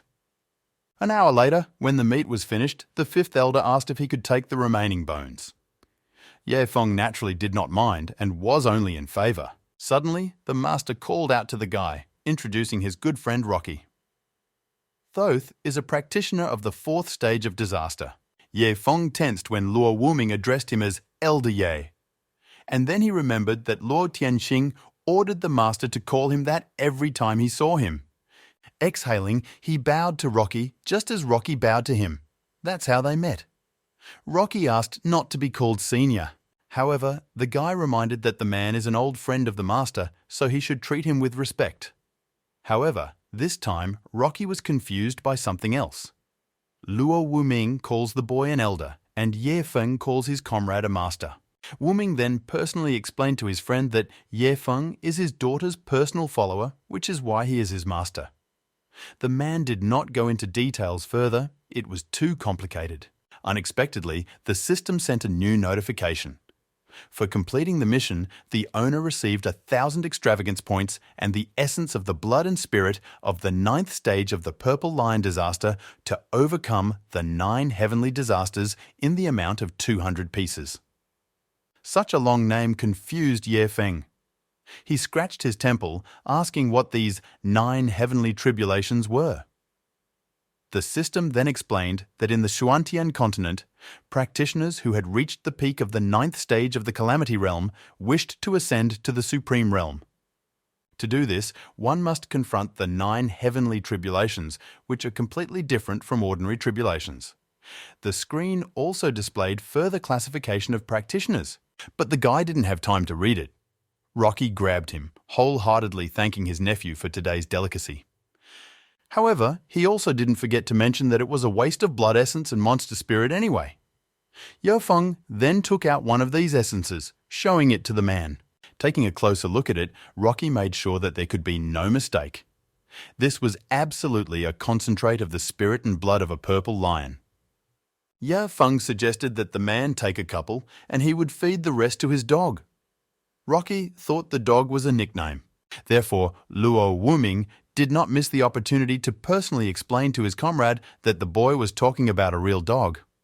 However, after swallowing 2,000 Qingxuan pills, she turned into a monster. Rocky didn't believe what was said. He was absolutely sure that they were just making fun of him.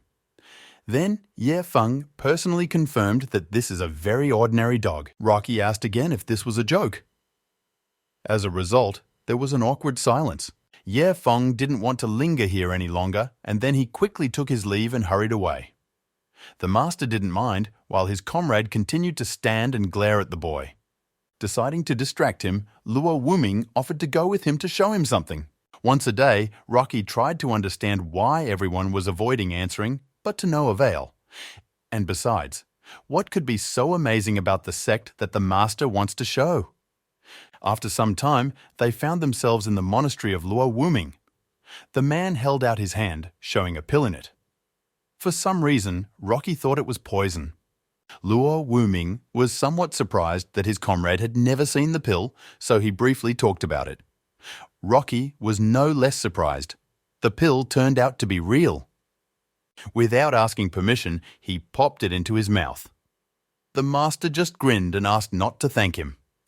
In a moment, Rocky fell into the realm of enlightenment in which he spent exactly 20 minutes. After finishing, the man felt a clear increase in strength. This made him very happy. He even opened his mouth to brag to his comrade, but he interrupted him, telling him that these pills were given to him by Feng.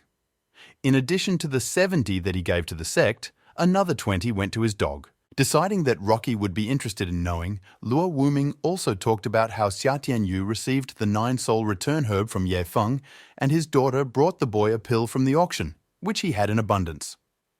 And the assistant to the daughter who founded the sect is now completely dependent on the part-time jobs that Feng gives him. Rocky didn't want to listen further. It was too stuffy and in some way offensive.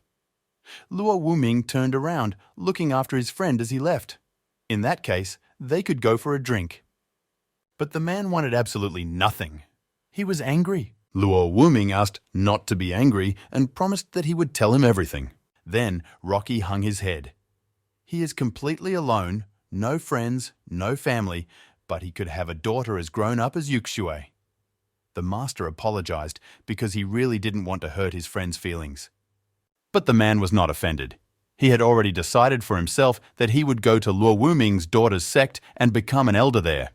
So he will have a family. Without saying another word, Rocky pushed off from the ground and soared into the air, immediately disappearing from the master's sight. Luo Wuming could only stare after him, calling him shameless. The man could not believe what he heard. Rocky always said that he would never join anyone in life. He said that he hated rules and that his own freedom came first. Luo Wuming realized that his friend did not need any family. He needed what Feng could give him. But the man cannot help but admit the fact that if he were not his master, he would have done the same. After giving himself a sobering slap, Luo Wuming almost forgot about the blood and spirit of the beast.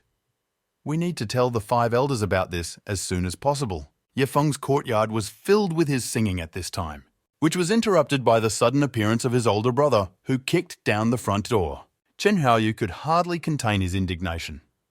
He, of course, knew that Feng was the god of waste, but everything had to have a limit. The guy asked his brother to calm down a little and stop panicking. Because of this, even the innocent door was damaged. Chen got straight to the point, showing off the notes in a book he found in the Buddhist canon repository.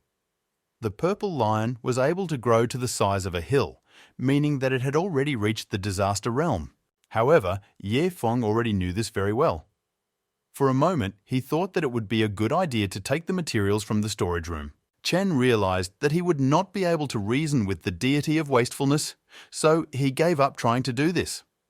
The sect leader said to follow him to the Star Soul sect, founded by the saint. It looks like it will take him a long time to get used to this kind of wasteful behavior. Forgetting about the book, the guy, staggering from side to side, headed towards the exit. Feng could only watch his brother leave. He was somewhat annoyed that he had knocked down his door and just left like that. He also said a bunch of strange things. A few minutes later, the door was repaired and installed in its rightful place. Now, Feng could sleep peacefully, but that was not the case. The door was knocked down again, but with such force that the guy himself flew deeper into the room, resigning himself to such a terrible fate.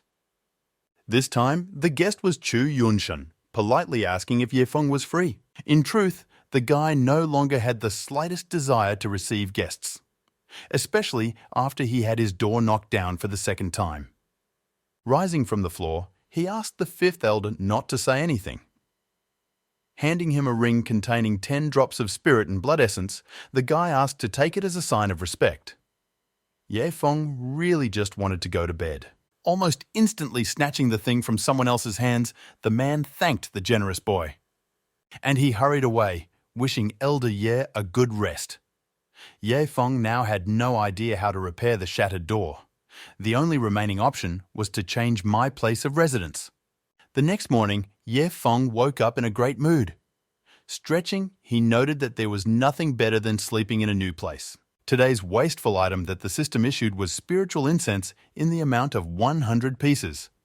It is made from a 1,000-year-old divine tree, and after lighting it, produces a calming effect. By cultivating in this state, better results can be achieved with less effort. Feng, keen on studying incense, did not even suspect that right now in the courtyard near his house, there were elders hiding in the bushes. The master managed to notice a pattern. The guy brings out something interesting every day early in the morning. Back in the Star Soul sect, he fed the sword intent shards to the dog. Then, on the way to the sect, he simply threw away high-quality spiritual stones. And yesterday, I held a feast with a purple lion corpse as the main course. The man began to suspect that if Feng did not waste something valuable in the morning, then he would be in a bad mood for the whole day. One of the elders found such guesses reasonable. Suddenly, Luo Wuming caught a pleasant aroma in the air coming from the direction of the house. Luo Tianxing immediately recognized the smell as spiritual incense. Moreover, an unusual spiritual incense. Without wasting any time, the elder jumped out of the bushes and ran headlong towards the house. The man did not stand on ceremony and simply knocked down the door. Feng calmly counted the burning incense at this time. No one expected such a turn of events, not to mention a guy who was just trying to find a quiet place where he wouldn't be bothered. But even here, they managed to knock down the door, and this really infuriated him. Luo Tianxing didn't even raise an eyebrow at the boy's indignation. He was only interested in the smell of incense, which was felt even better in the room.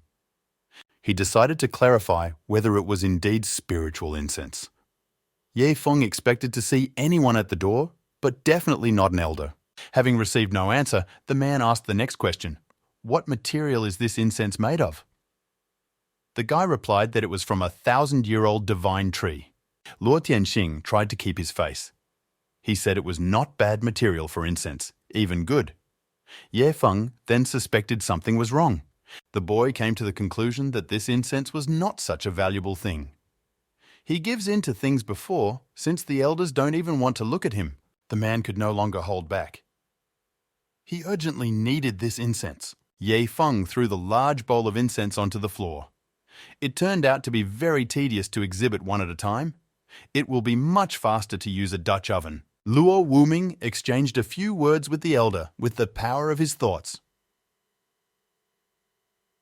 The boy has 100 pieces of this stuff. He needs to do something about it. The other elders' hearts were about to be torn to shreds. It was painful for them to watch.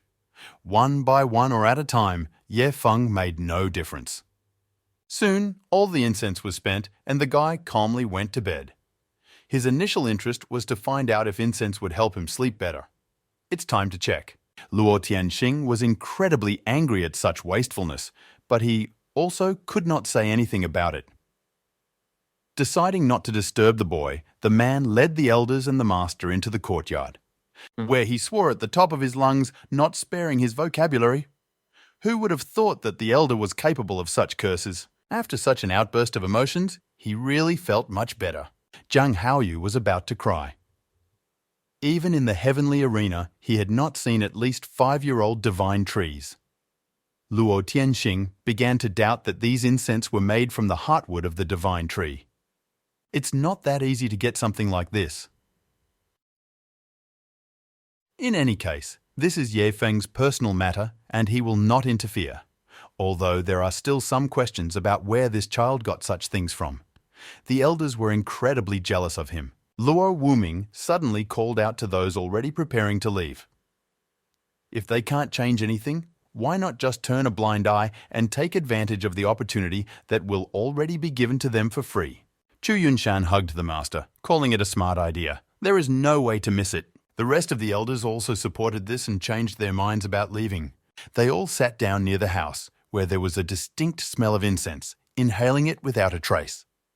1 hour later, Ye Feng deigned to wake up. His joy knew no bounds. All the incense was finally smoked.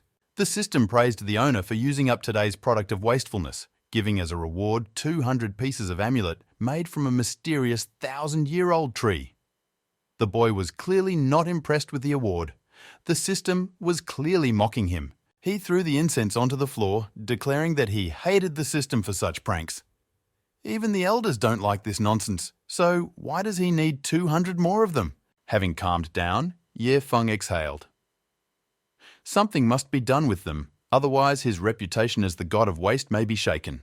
When he got out into the courtyard, he discovered that the master and the elders still had not left. This alarmed the boy somewhat. Luo Tianxing came up with an excuse for which Luo Wuming himself praised him. Only practitioners who can improve regardless of the situation can reach the heights of cultivation. And then a brilliant idea popped into Ye Feng's head. They will also help him deal with the incense. The guy threw away the things he didn't need right under the elder's nose. He looked at them in bewilderment. The man got the feeling that he was constantly being poked at the fact that he was a beggar. The boy just threw him 200 grand. He doesn't even have a clue what to do with them. Suddenly, Luo Wuming called out to him. The master reminded him that the elder had called these incense not bad, which caused Ye Feng's face to take on a sad look. Suddenly, it dawned on Luo Tianxing. Perhaps the guy, having heard the low rating, considered them unworthy of attention. So he most likely left them there for them to throw away. Having collected the incense, the elder went to the door and this time knocked politely, asking if he needed help getting rid of these sticks. Ye Feng answered briefly and clearly, "You need to get rid of the amulet as soon as possible, because this nonsense is good for nothing." The smile on the man's face spread from ear to ear. He can calmly take these ammos and use them for his own purposes. Returning to the monastery, the elders began dividing up the valuables received. The second elder received 28 pieces, as did the third and fourth elders. Wuming, who had received nothing, unobtrusively asked if he would get any share. Luo Tianxing only glanced at the man from under his brows. He was not going to share the profit with the master. Instead, he kicked Luo Wuming out into the street like the last dog. But he really wanted to get at least 10 pieces. After closing the door, the elder turned around and saw the following. Chu Yunshan took out some tattered clothes, declaring that being beggars was not so bad. Having put it on, the man looked more than shabby. He decided that from now on, he would go to Ye Feng every morning, no matter what he said. Being a beggar, of course, is not very prestigious, but if a man can receive treasures every day, then he will not mind being in this role at all. You can actually make a fortune from begging. Luo Tianxing chuckled. His brother is also a joker. He says this, but in reality, he is really worried that Ye Feng will waste valuable resources again. Looking out the window, the elder turned to Luo Wuming sitting below him. The man reminded that Ye Feng was leaving for the heavenly arena tomorrow, and therefore his safety must be ensured. Luo Wuming will be the person who will take the boy to the teleportation array, which will lead to the heavenly arena. The next day, when Ye Feng woke up, he felt amazing compared to himself yesterday. The first thing he did was look into the system to see what resource needed to be wasted today. In the daily waste item, a 9th order second-class prison kingdom of 10,000 pieces fell out. Prison kingdom. You can imprison an enemy inside. Feng found this talisman to be extremely interesting because it is a restraining type. This time, the guy decided to take his time. Perhaps he would need it on the battlefield. Luo Tianxing was located near the entrance of Feng's house. Since the boy was leaving today, the elder thought that maybe he could get something useful at last. He didn't tell his other siblings, choosing to take on this humiliating burden like an older brother. However, this was not the case. Suddenly, Luo Tianxing noticed Zhang Haoyu crawling out of the bushes. He looked as shabby as possible, and in his hand he held a small battered bowl. The second elder clearly didn't know how to act. And Luo Tianxing reproached himself for not having thought to take the bowl either. The man, in order for everything to be fair, suggested that his older brother divide what he had acquired today into two. And Luo Tianxing almost agreed. When he suddenly noticed someone else behind Zhang Haoyu, he pointed his finger at him. Behind a huge tree near the house in the shadows, the third elder was hiding. Realizing that he had been noticed, the man came out into the light. He also held a small bowl in his hands. He also hoped that his brothers wouldn't mind if his younger brother joined in the fun. Approaching them, all three looked at each other. Nobody was happy about what was happening. When suddenly they heard singing, followed by a bare foot stepping on a small pebble for added effect. The men, seeing this, were embarrassed as hell and looked away. These methods no longer fit into any framework. Chung Xingfei was dressed in shabby Taoist robes and had bold makeup on her face. With this look, she was going to seduce Feng into giving her all his treasures. The brothers were amazed at their sister's behavior, and even at some point thought that a demon had possessed her. And the woman just wanted to join in so she could also get some of the jewelry. Of course, the fifth elder must be hanging around somewhere, since everyone else is already here. Looking around, they noticed their brother sitting in the bushes and trying to meditate or something else. His appearance was not the best. Luo Tianxing was furious. Why wind yourself up like that if it's just begging? At the same time, a master was approaching Feng's house to take him to the teleportation array. The man suggested that the boy should already wake up because he slept completely yesterday. Suddenly, he noticed 5 elders dressed in tattered clothes and holding bowls in their hands. Chu Yunshan was even willing to share it with him. Turning sharply on his heels, Luo Wuming walked away. He chose to forget what he had just seen and leave Feng to deal with it himself. 2 minutes later, the guy opened the door looking out. He jumped away from the door when he saw the elders sitting in his yard. The boy's body trembled treacherously. He was already fed up with this surveillance, which was previously called zealous practices. Guessing that the elders had come here in the hope that he would choose the one who looked more like a beggar, Feng sighed. The guy silently poured 10 pieces of blood essence into one of the bowls and stepped aside. Allowing people to get used to poverty and then paying them yourself is already too much. Where else would they find such a good follower like Feng? However, now it was not so important. The boy urgently needed to find a master. As soon as Feng disappeared from sight, Chu Yunshan exclaimed in delight. His plan definitely worked. The joy did not last long. Suddenly, the man was grabbed by the shoulder, pressing him to himself. The brothers and sisters, all as one, began to say in unison that they needed to share. They were all involved in this business, and he can't take everything for himself. Feng found Luo Wuming in the main hall. Before the boy had time to say hello, the master asked if he had seen the elders when he left the house. The guy nodded. They truly deserve to be called the strongest. In an attempt to harden their souls, they practice a miserable existence. She didn't say a word, but Feng himself understood everything, so he gave 10 blood and spirit essence pills to the 5th elder, who looked the most regrettable. Luo Wuming became angry. What other attempts to harden the soul? They just came to beg, knowing that the boy had a lot of treasures. But in any case, this time they succeeded, which means that in the future they will become even more unscrupulous. The master sighed. This shouldn't concern him at all, so he chose to close the topic. It is better to silently observe and see what comes of it. It's all just a game. After laying out the travel blade in the courtyard, Luo Wuming invited Ye Feng on board. The guy could no longer bear to find out about the other students. However, by order of the elders, it will be just the two of them. The elders, meanwhile, watched Ye Feng fly away as the blade rose into the sky. Someone has already become attached to the boy and is already bored. But he will never return to the Supreme Star Sect. Then, Cheng Xingfei suggested going to the Star Soul Sect, since the Supreme Star Sect is protected by a powerful barrier. Chu Yunshan took up this idea. They should forget about begging and just follow Ye Feng to the Star Soul grid. The man pointedly threw his things over his shoulder, saying that he was transferring all his affairs to his older brother and leaving. He even thanked the sect for everything it had done for him. Suddenly, thunder rang out from the clear sky, forcing everyone to freeze in place. Luo Tianxing ordered everyone to remain in their places. And whoever decides to leave the Supreme Star Sect, let them do so at their own peril and risk. The elders did not argue, but shuddered. They had not seen their older brother so angry for a long time. Ye Feng and the master were already halfway to the teleportation array. The guy noted that the road was suspiciously calm. For all the time, they did not meet a single monster or demon. Luo Wuming explained that most of the monsters in the area must have been killed by practitioners for training. After all, the monsters in the Heavenly Arena are 3 times stronger than normal ones. Heavenly Arena monsters are worth 3 regular monsters of the same rank, and the same goes for demons. As for the demons, it is normal that Ye Feng has not met any of them yet, because the Xuantian Continent is huge.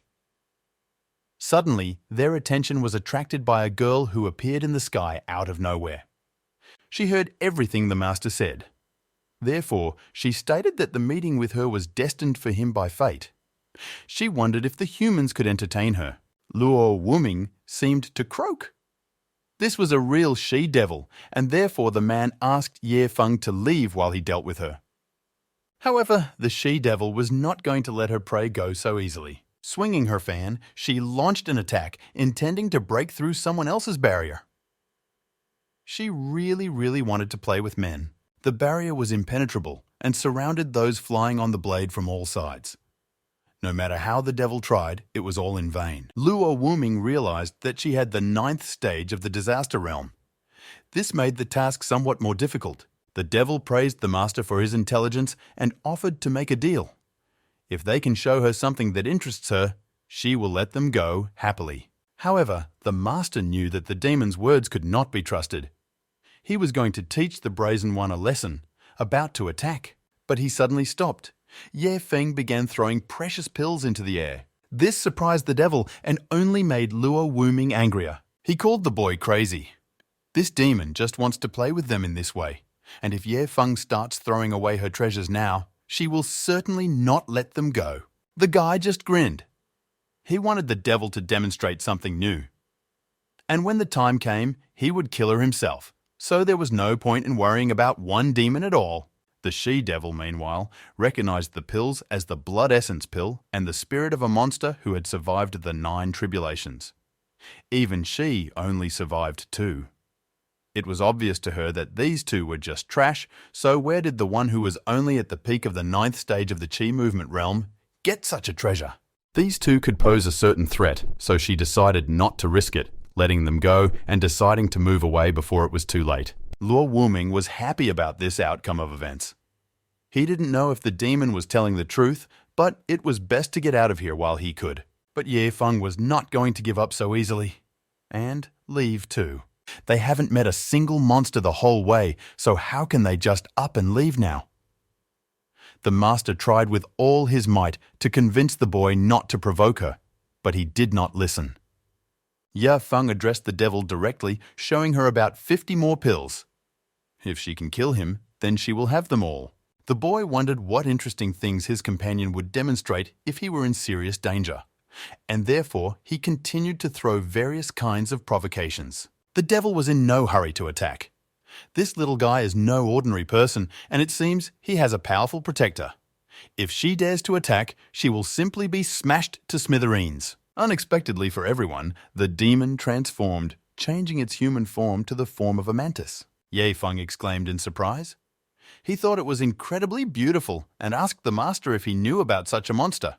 It turned out that it was a devouring mantis. She will become stronger as long as she continuously feeds on the victim's blood. But the mantis did not attack. On the contrary, it ran away. She became so nervous that she showed her true form to her opponents. Having flown some distance, the demon stopped. This should have been enough to break away. Taking out the pill, she began to examine it. What if she was too wary and this thing fell into their hands completely by accident? They would never be able to deal with such a powerful demon. In any case, be that as it may, the demoness had nothing to lose, and she got the pill and remained alive. Suddenly, Ye Feng's loud voice was heard behind him, causing the girl to turn around. The boy used the master as a vehicle for transportation, shouting that today was a great opportunity to beat the monster. They flew so fast that the demoness was confused for a moment. This speed was due to the spiritual stones that Ye Feng gave to the master as recharge.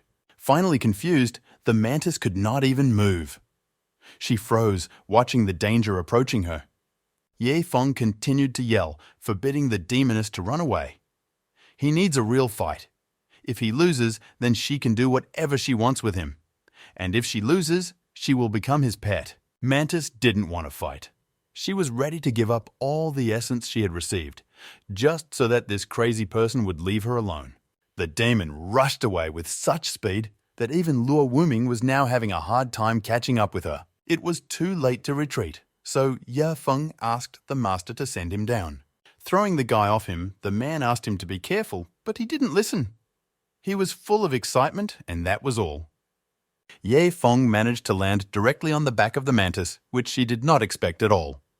She began to wave and try to throw the man off her, but the boy deftly dodged all her attacks. Suddenly, the sky began to turn red and crack like a cracked mirror. Luo Wuming had no idea what the hell was going on, so he just watched in silence, just like Ye Feng and the mantis, who suddenly stopped fighting. Everyone was seriously tense. A gap has appeared in the sky, which is a portal. A human face appeared from it, which a moment later could be seen in full. A huge man with blonde hair emerged from the portal, clearly showing his dissatisfaction with what was happening. He looked more like some kind of deity than a common man. The man walked towards Ye Feng, apologizing for the delay. Stopping near the mantis, he formed a kind of solid space on which he could step and not fall down. This man is a member of the Spendthrift Watch. He can independently eliminate an object that threatens his owner. In fact, there are a huge number of such guards. And in proportion to the threat that the opponents provide, they send a corresponding number of people. Turning his gaze to the mantis, the man asked Ye Feng if he should eliminate the one who poses a threat to him. The demoness trembled and burst into tears, admitting she was wrong and asking not to kill her. The boy spared her. Spreading his arms, he warned the guard that if the mantis decided to kill him again, he would call him again. The man took his leave, mentioning that it was a great honor for him to serve his master, after which he disappeared into the same portal from which he appeared.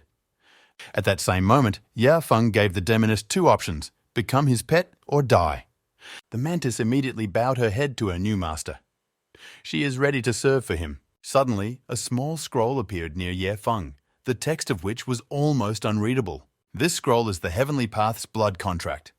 All she needs is a drop of his blood, and all her actions will be under his control. Mantis made an incredibly pitiful face, demonstrating her friendliness. Maybe the boy will change his mind? Ye Feng did not hesitate.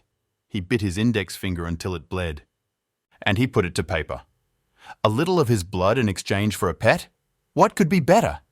The letters on the parchment glowed bright red, and scorching flames danced around him. The demoness suddenly became very hot. The contract signed by Ye Feng began to take effect. The appropriate shackles and a seal were placed on her, which is now impossible to break. The system did not miss the opportunity to congratulate the owner. Now he has a pet, a blood-sucking mantis. When the fever subsided and the demoness calmed down, Ye Feng came closer to her, crouching down. He patted the mantis on the head, introducing himself and calling himself her master. Now, the pet acted as a flying transport, which was saddled by both Ye Feng and Luo Wuming. The man was still in shock after what he saw. He knew that the boy came from the upper kingdom, however, he was wondering who he really was. Ye Feng did not explain anything. He scratched the back of his head, giving out information that was already known to everyone. He was just a personal follower of his mentor, nothing more.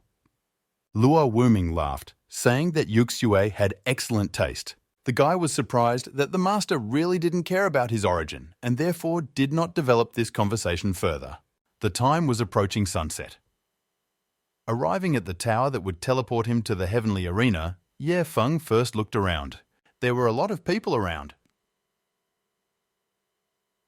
The master explained to the boy that the heavenly arena is indeed dangerous, but it is divided into separate spaces corresponding to a certain area of practitioners. Everyone's safety is guaranteed, and it is for this reason that a huge number of practitioners are trying to use the capabilities of the heavenly arena and obtain as many resources as possible. Ye Feng was able to defeat 200 fellow practitioners, so he is already the best. Another question worried him. If a threat looms over him in the heavenly arena, will the guard of wasteful people appear? The system immediately responded that the Guardian was completely ignoring the rules of the heavenly arena and therefore could descend at any time. Ye Feng has a mature plan, so now he can relax. Turning to Xiaozhu, that's what the guy called the mantis, he asked her to accompany the master back, after which he headed to the tower. Luo Wuming was already eager to tell the elders that the Calamity Realm demon who had survived 2 heavenly calamities had joined their clan. Now, the Supreme Star Sect will reach a completely different level. A few minutes later, Ye Feng teleported to the heavenly arena, finding himself in the middle of a wasteland. There wasn't a soul around. At first sight. Suddenly, a boy's voice was heard from the tree, asking Ye Feng if it was his first time here. The guy replied, yes. The unfamiliar interlocutor jumped from the tree, asking clarifying questions about strength and whether Ye Feng needed a mentor. The boy's name was Li Fei. Ye Feng immediately identified his realm as the peak of the 9th step of gathering qi.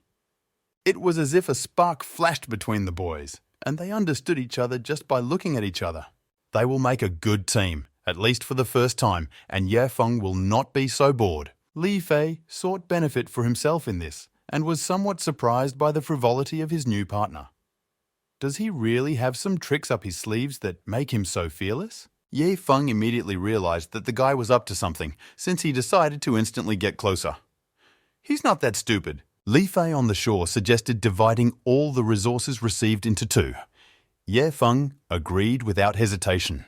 The fat man was not against teamwork if his partner was strong, but if not, then let him excuse him. After some time wandering through the wasteland, 2 boys came across the habitat of iron rats.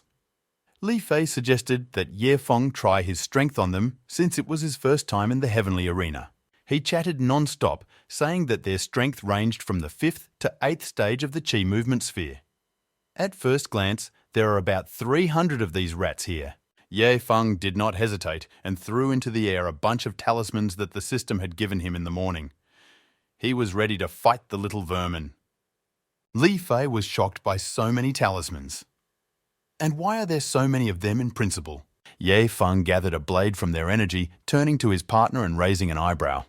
Of course, in order for things to move faster. The rats whispered among themselves, not even imagining what fate awaited them in just a few seconds. Sharp roots burst out from under the ground, punching the rodents to death. One was lucky. A different fate awaited him. Namely, a cell from those very roots from which he was not given the opportunity to get out. Ye Feng, finding her alive, finished them off by piercing them through with a blade. Soon, the battlefield was decorated with the corpses of rats. Li Fei was amazed not by the strength of his comrade, but by the fact that he spent as many as 300 expensive talismans on this. Having finished with the last one, Ye Feng approached the fat man, demonstratively wiping the sweat from his face and wondering how he liked this performance. Li Fei admitted that he was amazed by such skill. Even if he used all his strength, he would never be able to do this. Wiping his blade, Ye Feng said it was time for them to go. But the fat man immediately slowed the guy down. The entire field was strewn with demonic cores. They must be collected. But Ye Feng didn't need them, so he said that the boy could take them all for himself. He has no money problems to do such nonsense. Li Fei could no longer pretend. However, he needs to endure, and all for the sake of resources. These monsters cost a lot of money. Deftly jumping over the resulting piles of roots, another stranger appeared. He demanded that all the mice be given to him if the boys wanted to live. They just looked at him in bewilderment. Ye Feng generally called him a scoundrel. How dare he even threaten him? The stranger realized that it would not be possible to reach an agreement. That's why he jumped up sharply, intending to attack the impudent man. But that was not the case. He found himself in a trap of roots created by Ye Feng. The man couldn't understand how this could happen if the guy had literally just spent 300 talismans. He never received an answer. There was an explosion inside the trap. A moment later, Ye Feng walked closer, collecting the remaining talisman. The stranger was amazed by so many talismans, and therefore the guy decided to show that he had more, which is why the man was completely dismayed. Li Fei suddenly realized that it was not in vain that he was so careful with him and did not offend him. Otherwise, a similar fate would have awaited him. The man got furious. He challenged Ye Feng to a real fight to measure his strength. It irritated him that people like this boy relied on methods like talismans. However, the battle was not destined to come true. Ye Feng pierced someone else's body with a blade, causing the man to groan convulsively. Looking down at the defeated enemy, the guy declared that he was not worth even the slightest effort. Li Fei continued to watch everything from the side, not daring to interfere. Only now did the boy realize how merciless this man was. Initially, he seemed very sweet and simple, but who would have thought that he was pretending all this time? The fat man almost fell for it. Ye Feng, having finished dealing with the enemy, walked up to his comrade and handed him the talismans remaining after the battle. If trouble suddenly happens, he can use them. Li Fei was completely defeated. It was no longer surprising that Ye Feng looked down on those mouse corpses. He just doesn't need those pennies. Ye Feng, meanwhile, remembered that he only had 5 hours left to dump as many as 9,000 talismans somewhere, and he had an idea how to spend it. Time passed unnoticed. He and his comrade managed to defeat many different monsters while receiving unforgettable emotions from each victory. In the end, Ye Feng fell to the ground exhausted. The system, meanwhile, notified the owner about the successful disposal of today's product of waste. For this, he received 1,000 extravagance points and 100 insight pills. Li Fei praised the talismans, calling them a real treasure.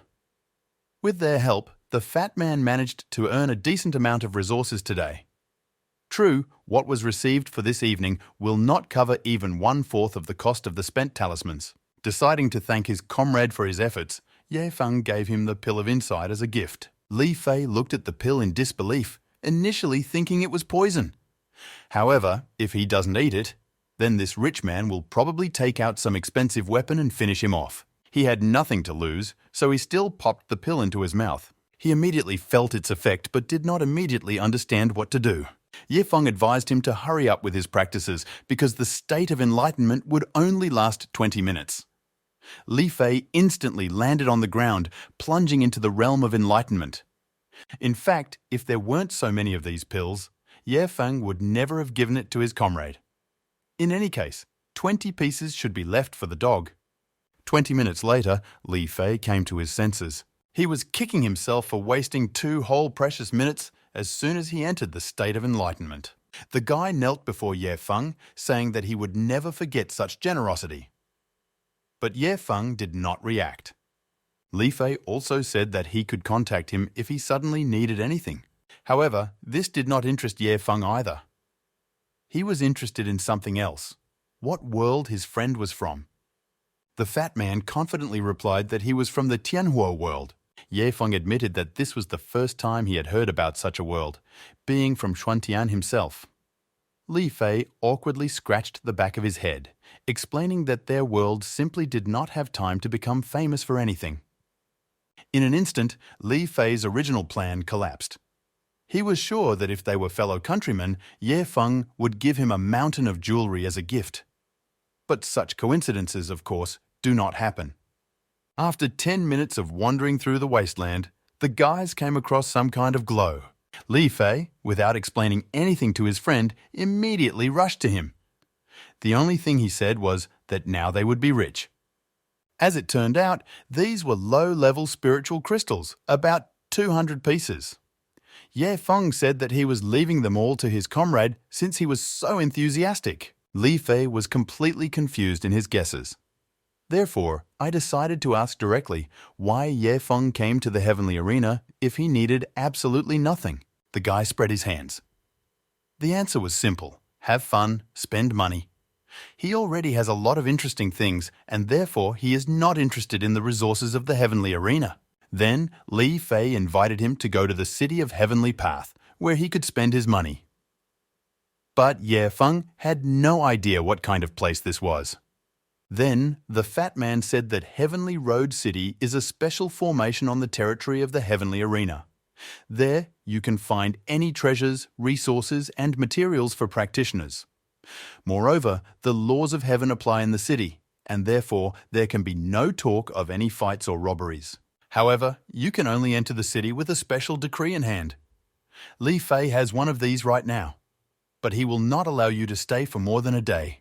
Feng wondered where an ordinary person could get such a valuable item. The guy admitted that he found it in the ruins. He wouldn't mind going himself, but everything is very expensive there, so such a trip would be a waste of the decree. But now, because his friend gave him the pill of insight, Li Fei wants to give this decree to Feng as a return gift. Feng asked him to slow down. He cannot take someone else's property for free and therefore will give him more insight pills. After exchanging gifts, Li Fei could not be happier, thanking his comrade from the bottom of his heart. But Feng still did not listen to this empty chatter, having studied the decree. As it turned out, it needed blood to activate it, so he bit his index finger again. As soon as a drop of blood fell on the paper, he was teleported from the heavenly arena. Clouds of dust rose from the place where Feng had just stood. After making sure that he had disappeared, Li Fei grinned from ear to ear. Exchanging one useless decree for 13 pills of insight requires more effort. Feng was thrown out of the portal in the sky, causing him to fall onto the asphalt, hitting his butt painfully. The bright sun blinded his eyes, causing him to squint while also trying to get up. Finding himself right in the middle of a crowded street, the guy couldn't believe that he actually managed to get into this city. Li Fei did not deceive. Feng felt at home here. True, the locals were not particularly happy with this boy's presence here because he only had a sphere of collecting qi. The abrupt start of the massacre nearby made Feng flinch. Two non-humans of the highest rank did not divide something between themselves and started a fight in the middle of the street. This seems to be quite common in the city. Turning to some stranger, Feng awkwardly said that he had been told that it was forbidden to kill others here. While complete chaos was happening in the background, the man explained that this was not murder, but a way of communication. One from Sun Shu, the second from Benza. Every time they collaborate on a manuscript, something similar happens. This became more or less clear, so Feng asked who the man's job was. It turned out that he is a taxi driver with 5 heavenly waypoints. This didn't make it any clearer to the guy, so he once again asked what heavenly path points were. The man immediately realized that this boy was new. He left immediately, not wanting to waste his time on a simpleton. Feng could only watch after the car, but he just asked a question. How irritable the people in this city are. Having reached the Skyway Bank on foot, the guy stopped for a moment in front of the building. It is unknown what was waiting for him there, but his instincts suggested something interesting. As soon as Feng crossed the threshold of the bank, he was immediately greeted by one of the employees, immediately asking what the young gentleman was interested in. The guy asked if there were any heavenly path points here. Qian Hu, the man who met him, immediately realized that the boy had recently arrived in the city. He explained that in Heavenly Path City, 1 spirit crystal is equal to 1 heavenly path point. In the city, heavenly path points are the universal currency. Feng was amazed at how cheap it was. His attention was drawn to a badge hanging on the worker's chest. It contained information about the name and the world. Chen Hu's world was the realm of water spirits. He also had the 7th stage of the disaster sphere. A little confused, the man said that you can earn points by working in the city, but you need to take into account the duration of the Heavenly Path decree, in accordance with which a person's stay in the city is carried out. However, this is a waste of time. Chen Hu did not believe that he was saying such things. He will be ridiculed for offering a job to a Qi movement practitioner. Ye Feng stated that earning spirit crystals in the heavenly arena was not that difficult. Chen Hu felt an unpleasant pressure. Unable to bear it, he politely asked the young gentleman to leave the bank if he did not need their services. But Ye Feng had no intention of leaving. The guy asked the man to slow down. Chen Hu couldn't understand. Was he running into trouble? What he heard next made him change his opinion about the gentleman. Ye Feng has activated a magic card that contains 100 million top-level spirit crystals, and he wants to convert them into heavenly path points. Snatching the ring from the boy's hand, Chen Hu asked the guest to wait a little, after which he disappeared in the appropriate direction. For Ye Feng, this fantasy world became more and more interesting. He urgently needed to try to obtain 2 heavenly path decrees next time. The mentor will definitely like it here. While the guy was absorbed in thoughts, Chen Hu managed to return with a map of the heavenly path, kindly handing it to its owner. The man needed to make a good impression on this god of waste, so he allegedly casually informed the gentleman that he could always contact him if any questions arose. Ye Feng waved it off. The guy saw how busy the employee was and therefore did not want to interfere with his work. Chen Hu almost burst into tears, looking after the departing gentleman. Right now, his precious interest was slipping away from under his nose. A few minutes later, Ye Feng wandered into some kind of fair where some time travelers' goods were on display. Everything looked very modern. A slot machine standing nearby invited people to donate to their favorites, for which they would receive an autograph from them. Ye Feng was attracted by this kind of entertainment. All this, of course, is very interesting. Even his eyes run wild. But he must choose the best one. As soon as his card reached for the machine, a portal began to form behind him. He sucked in the poor boy, who did not have time to collect his prize. The box of loot rolled across the floor, left lying alone without its owner. Ye Feng was teleported back to the heavenly arena, right back to the place where he disappeared from.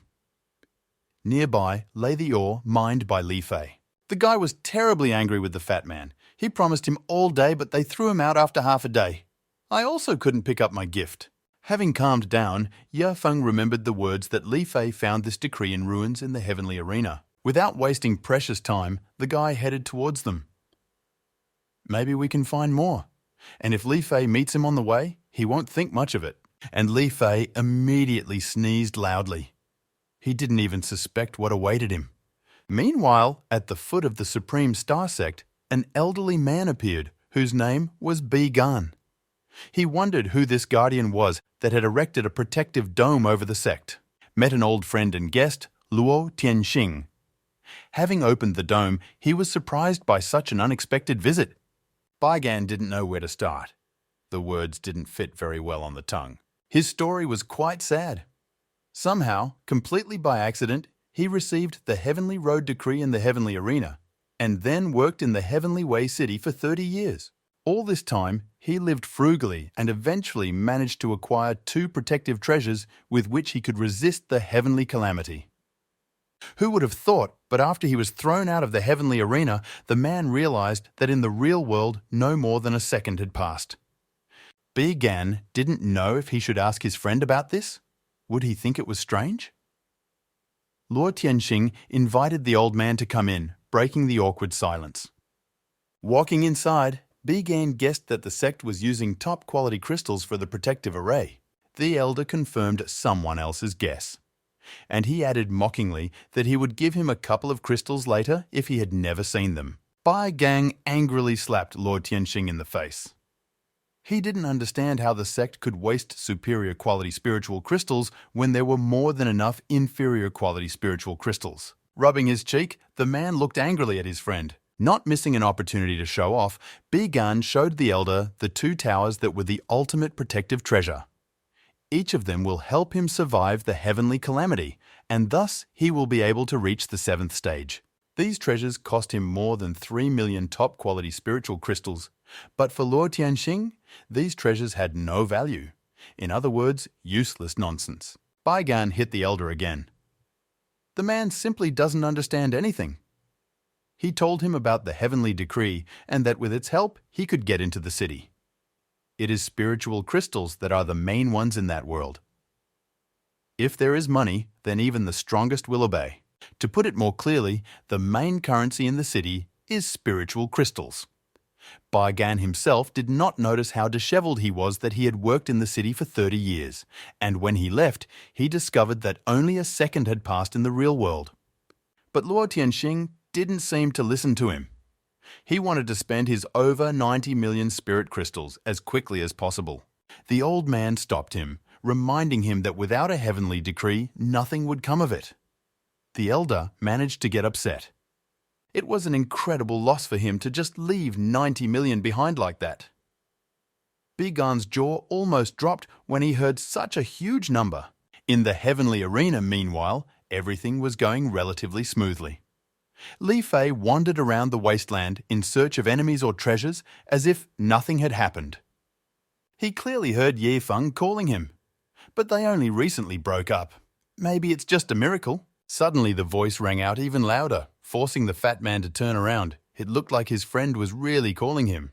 Finding a familiar figure in the distance, Li Fei was overjoyed, welcoming his friend with open arms. He managed to miss him. Ye Feng asked to just stand still and wait for him.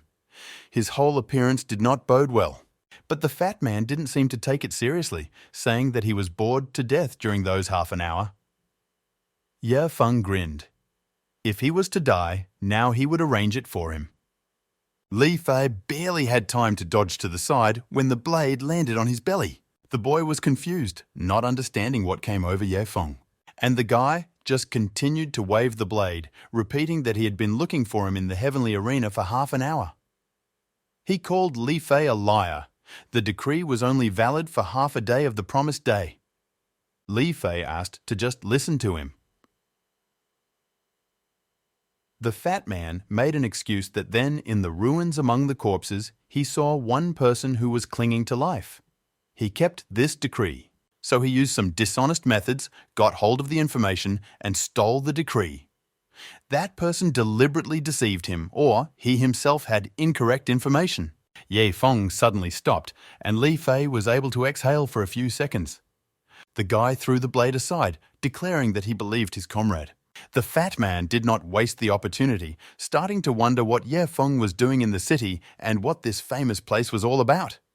Ye Feng did not answer. He asked the question himself, not understanding what was wrong with Li Fei's user interface. Must be some special technology? However, the fat man had no idea what he was talking about. If Li Fei doesn't understand, then Ye Feng won't be able to explain it to him. The only thing the guy asked the fat man to remember was that if he ever went to Heavenly Road City, he would need top-quality crystals. Exactly the highest. Suddenly, the system notified the owner about the updated product of waste. This time, they turned out to be fragments of the Death Sword's intention, numbering 1,000 pieces. This is the second time he has received them. Last time it was difficult with them, but if the dog was here, Ye Feng would have no problem feeding them to her. When suddenly his gaze fell on Li Fei. The guy asked him if the fat man knew how to handle a sword. It turned out that fencing tires him and therefore does not like him. However, Ye Feng didn't care at all. An ominous smile spread across his face. He knows who he will feed these fragments to for the next few hours.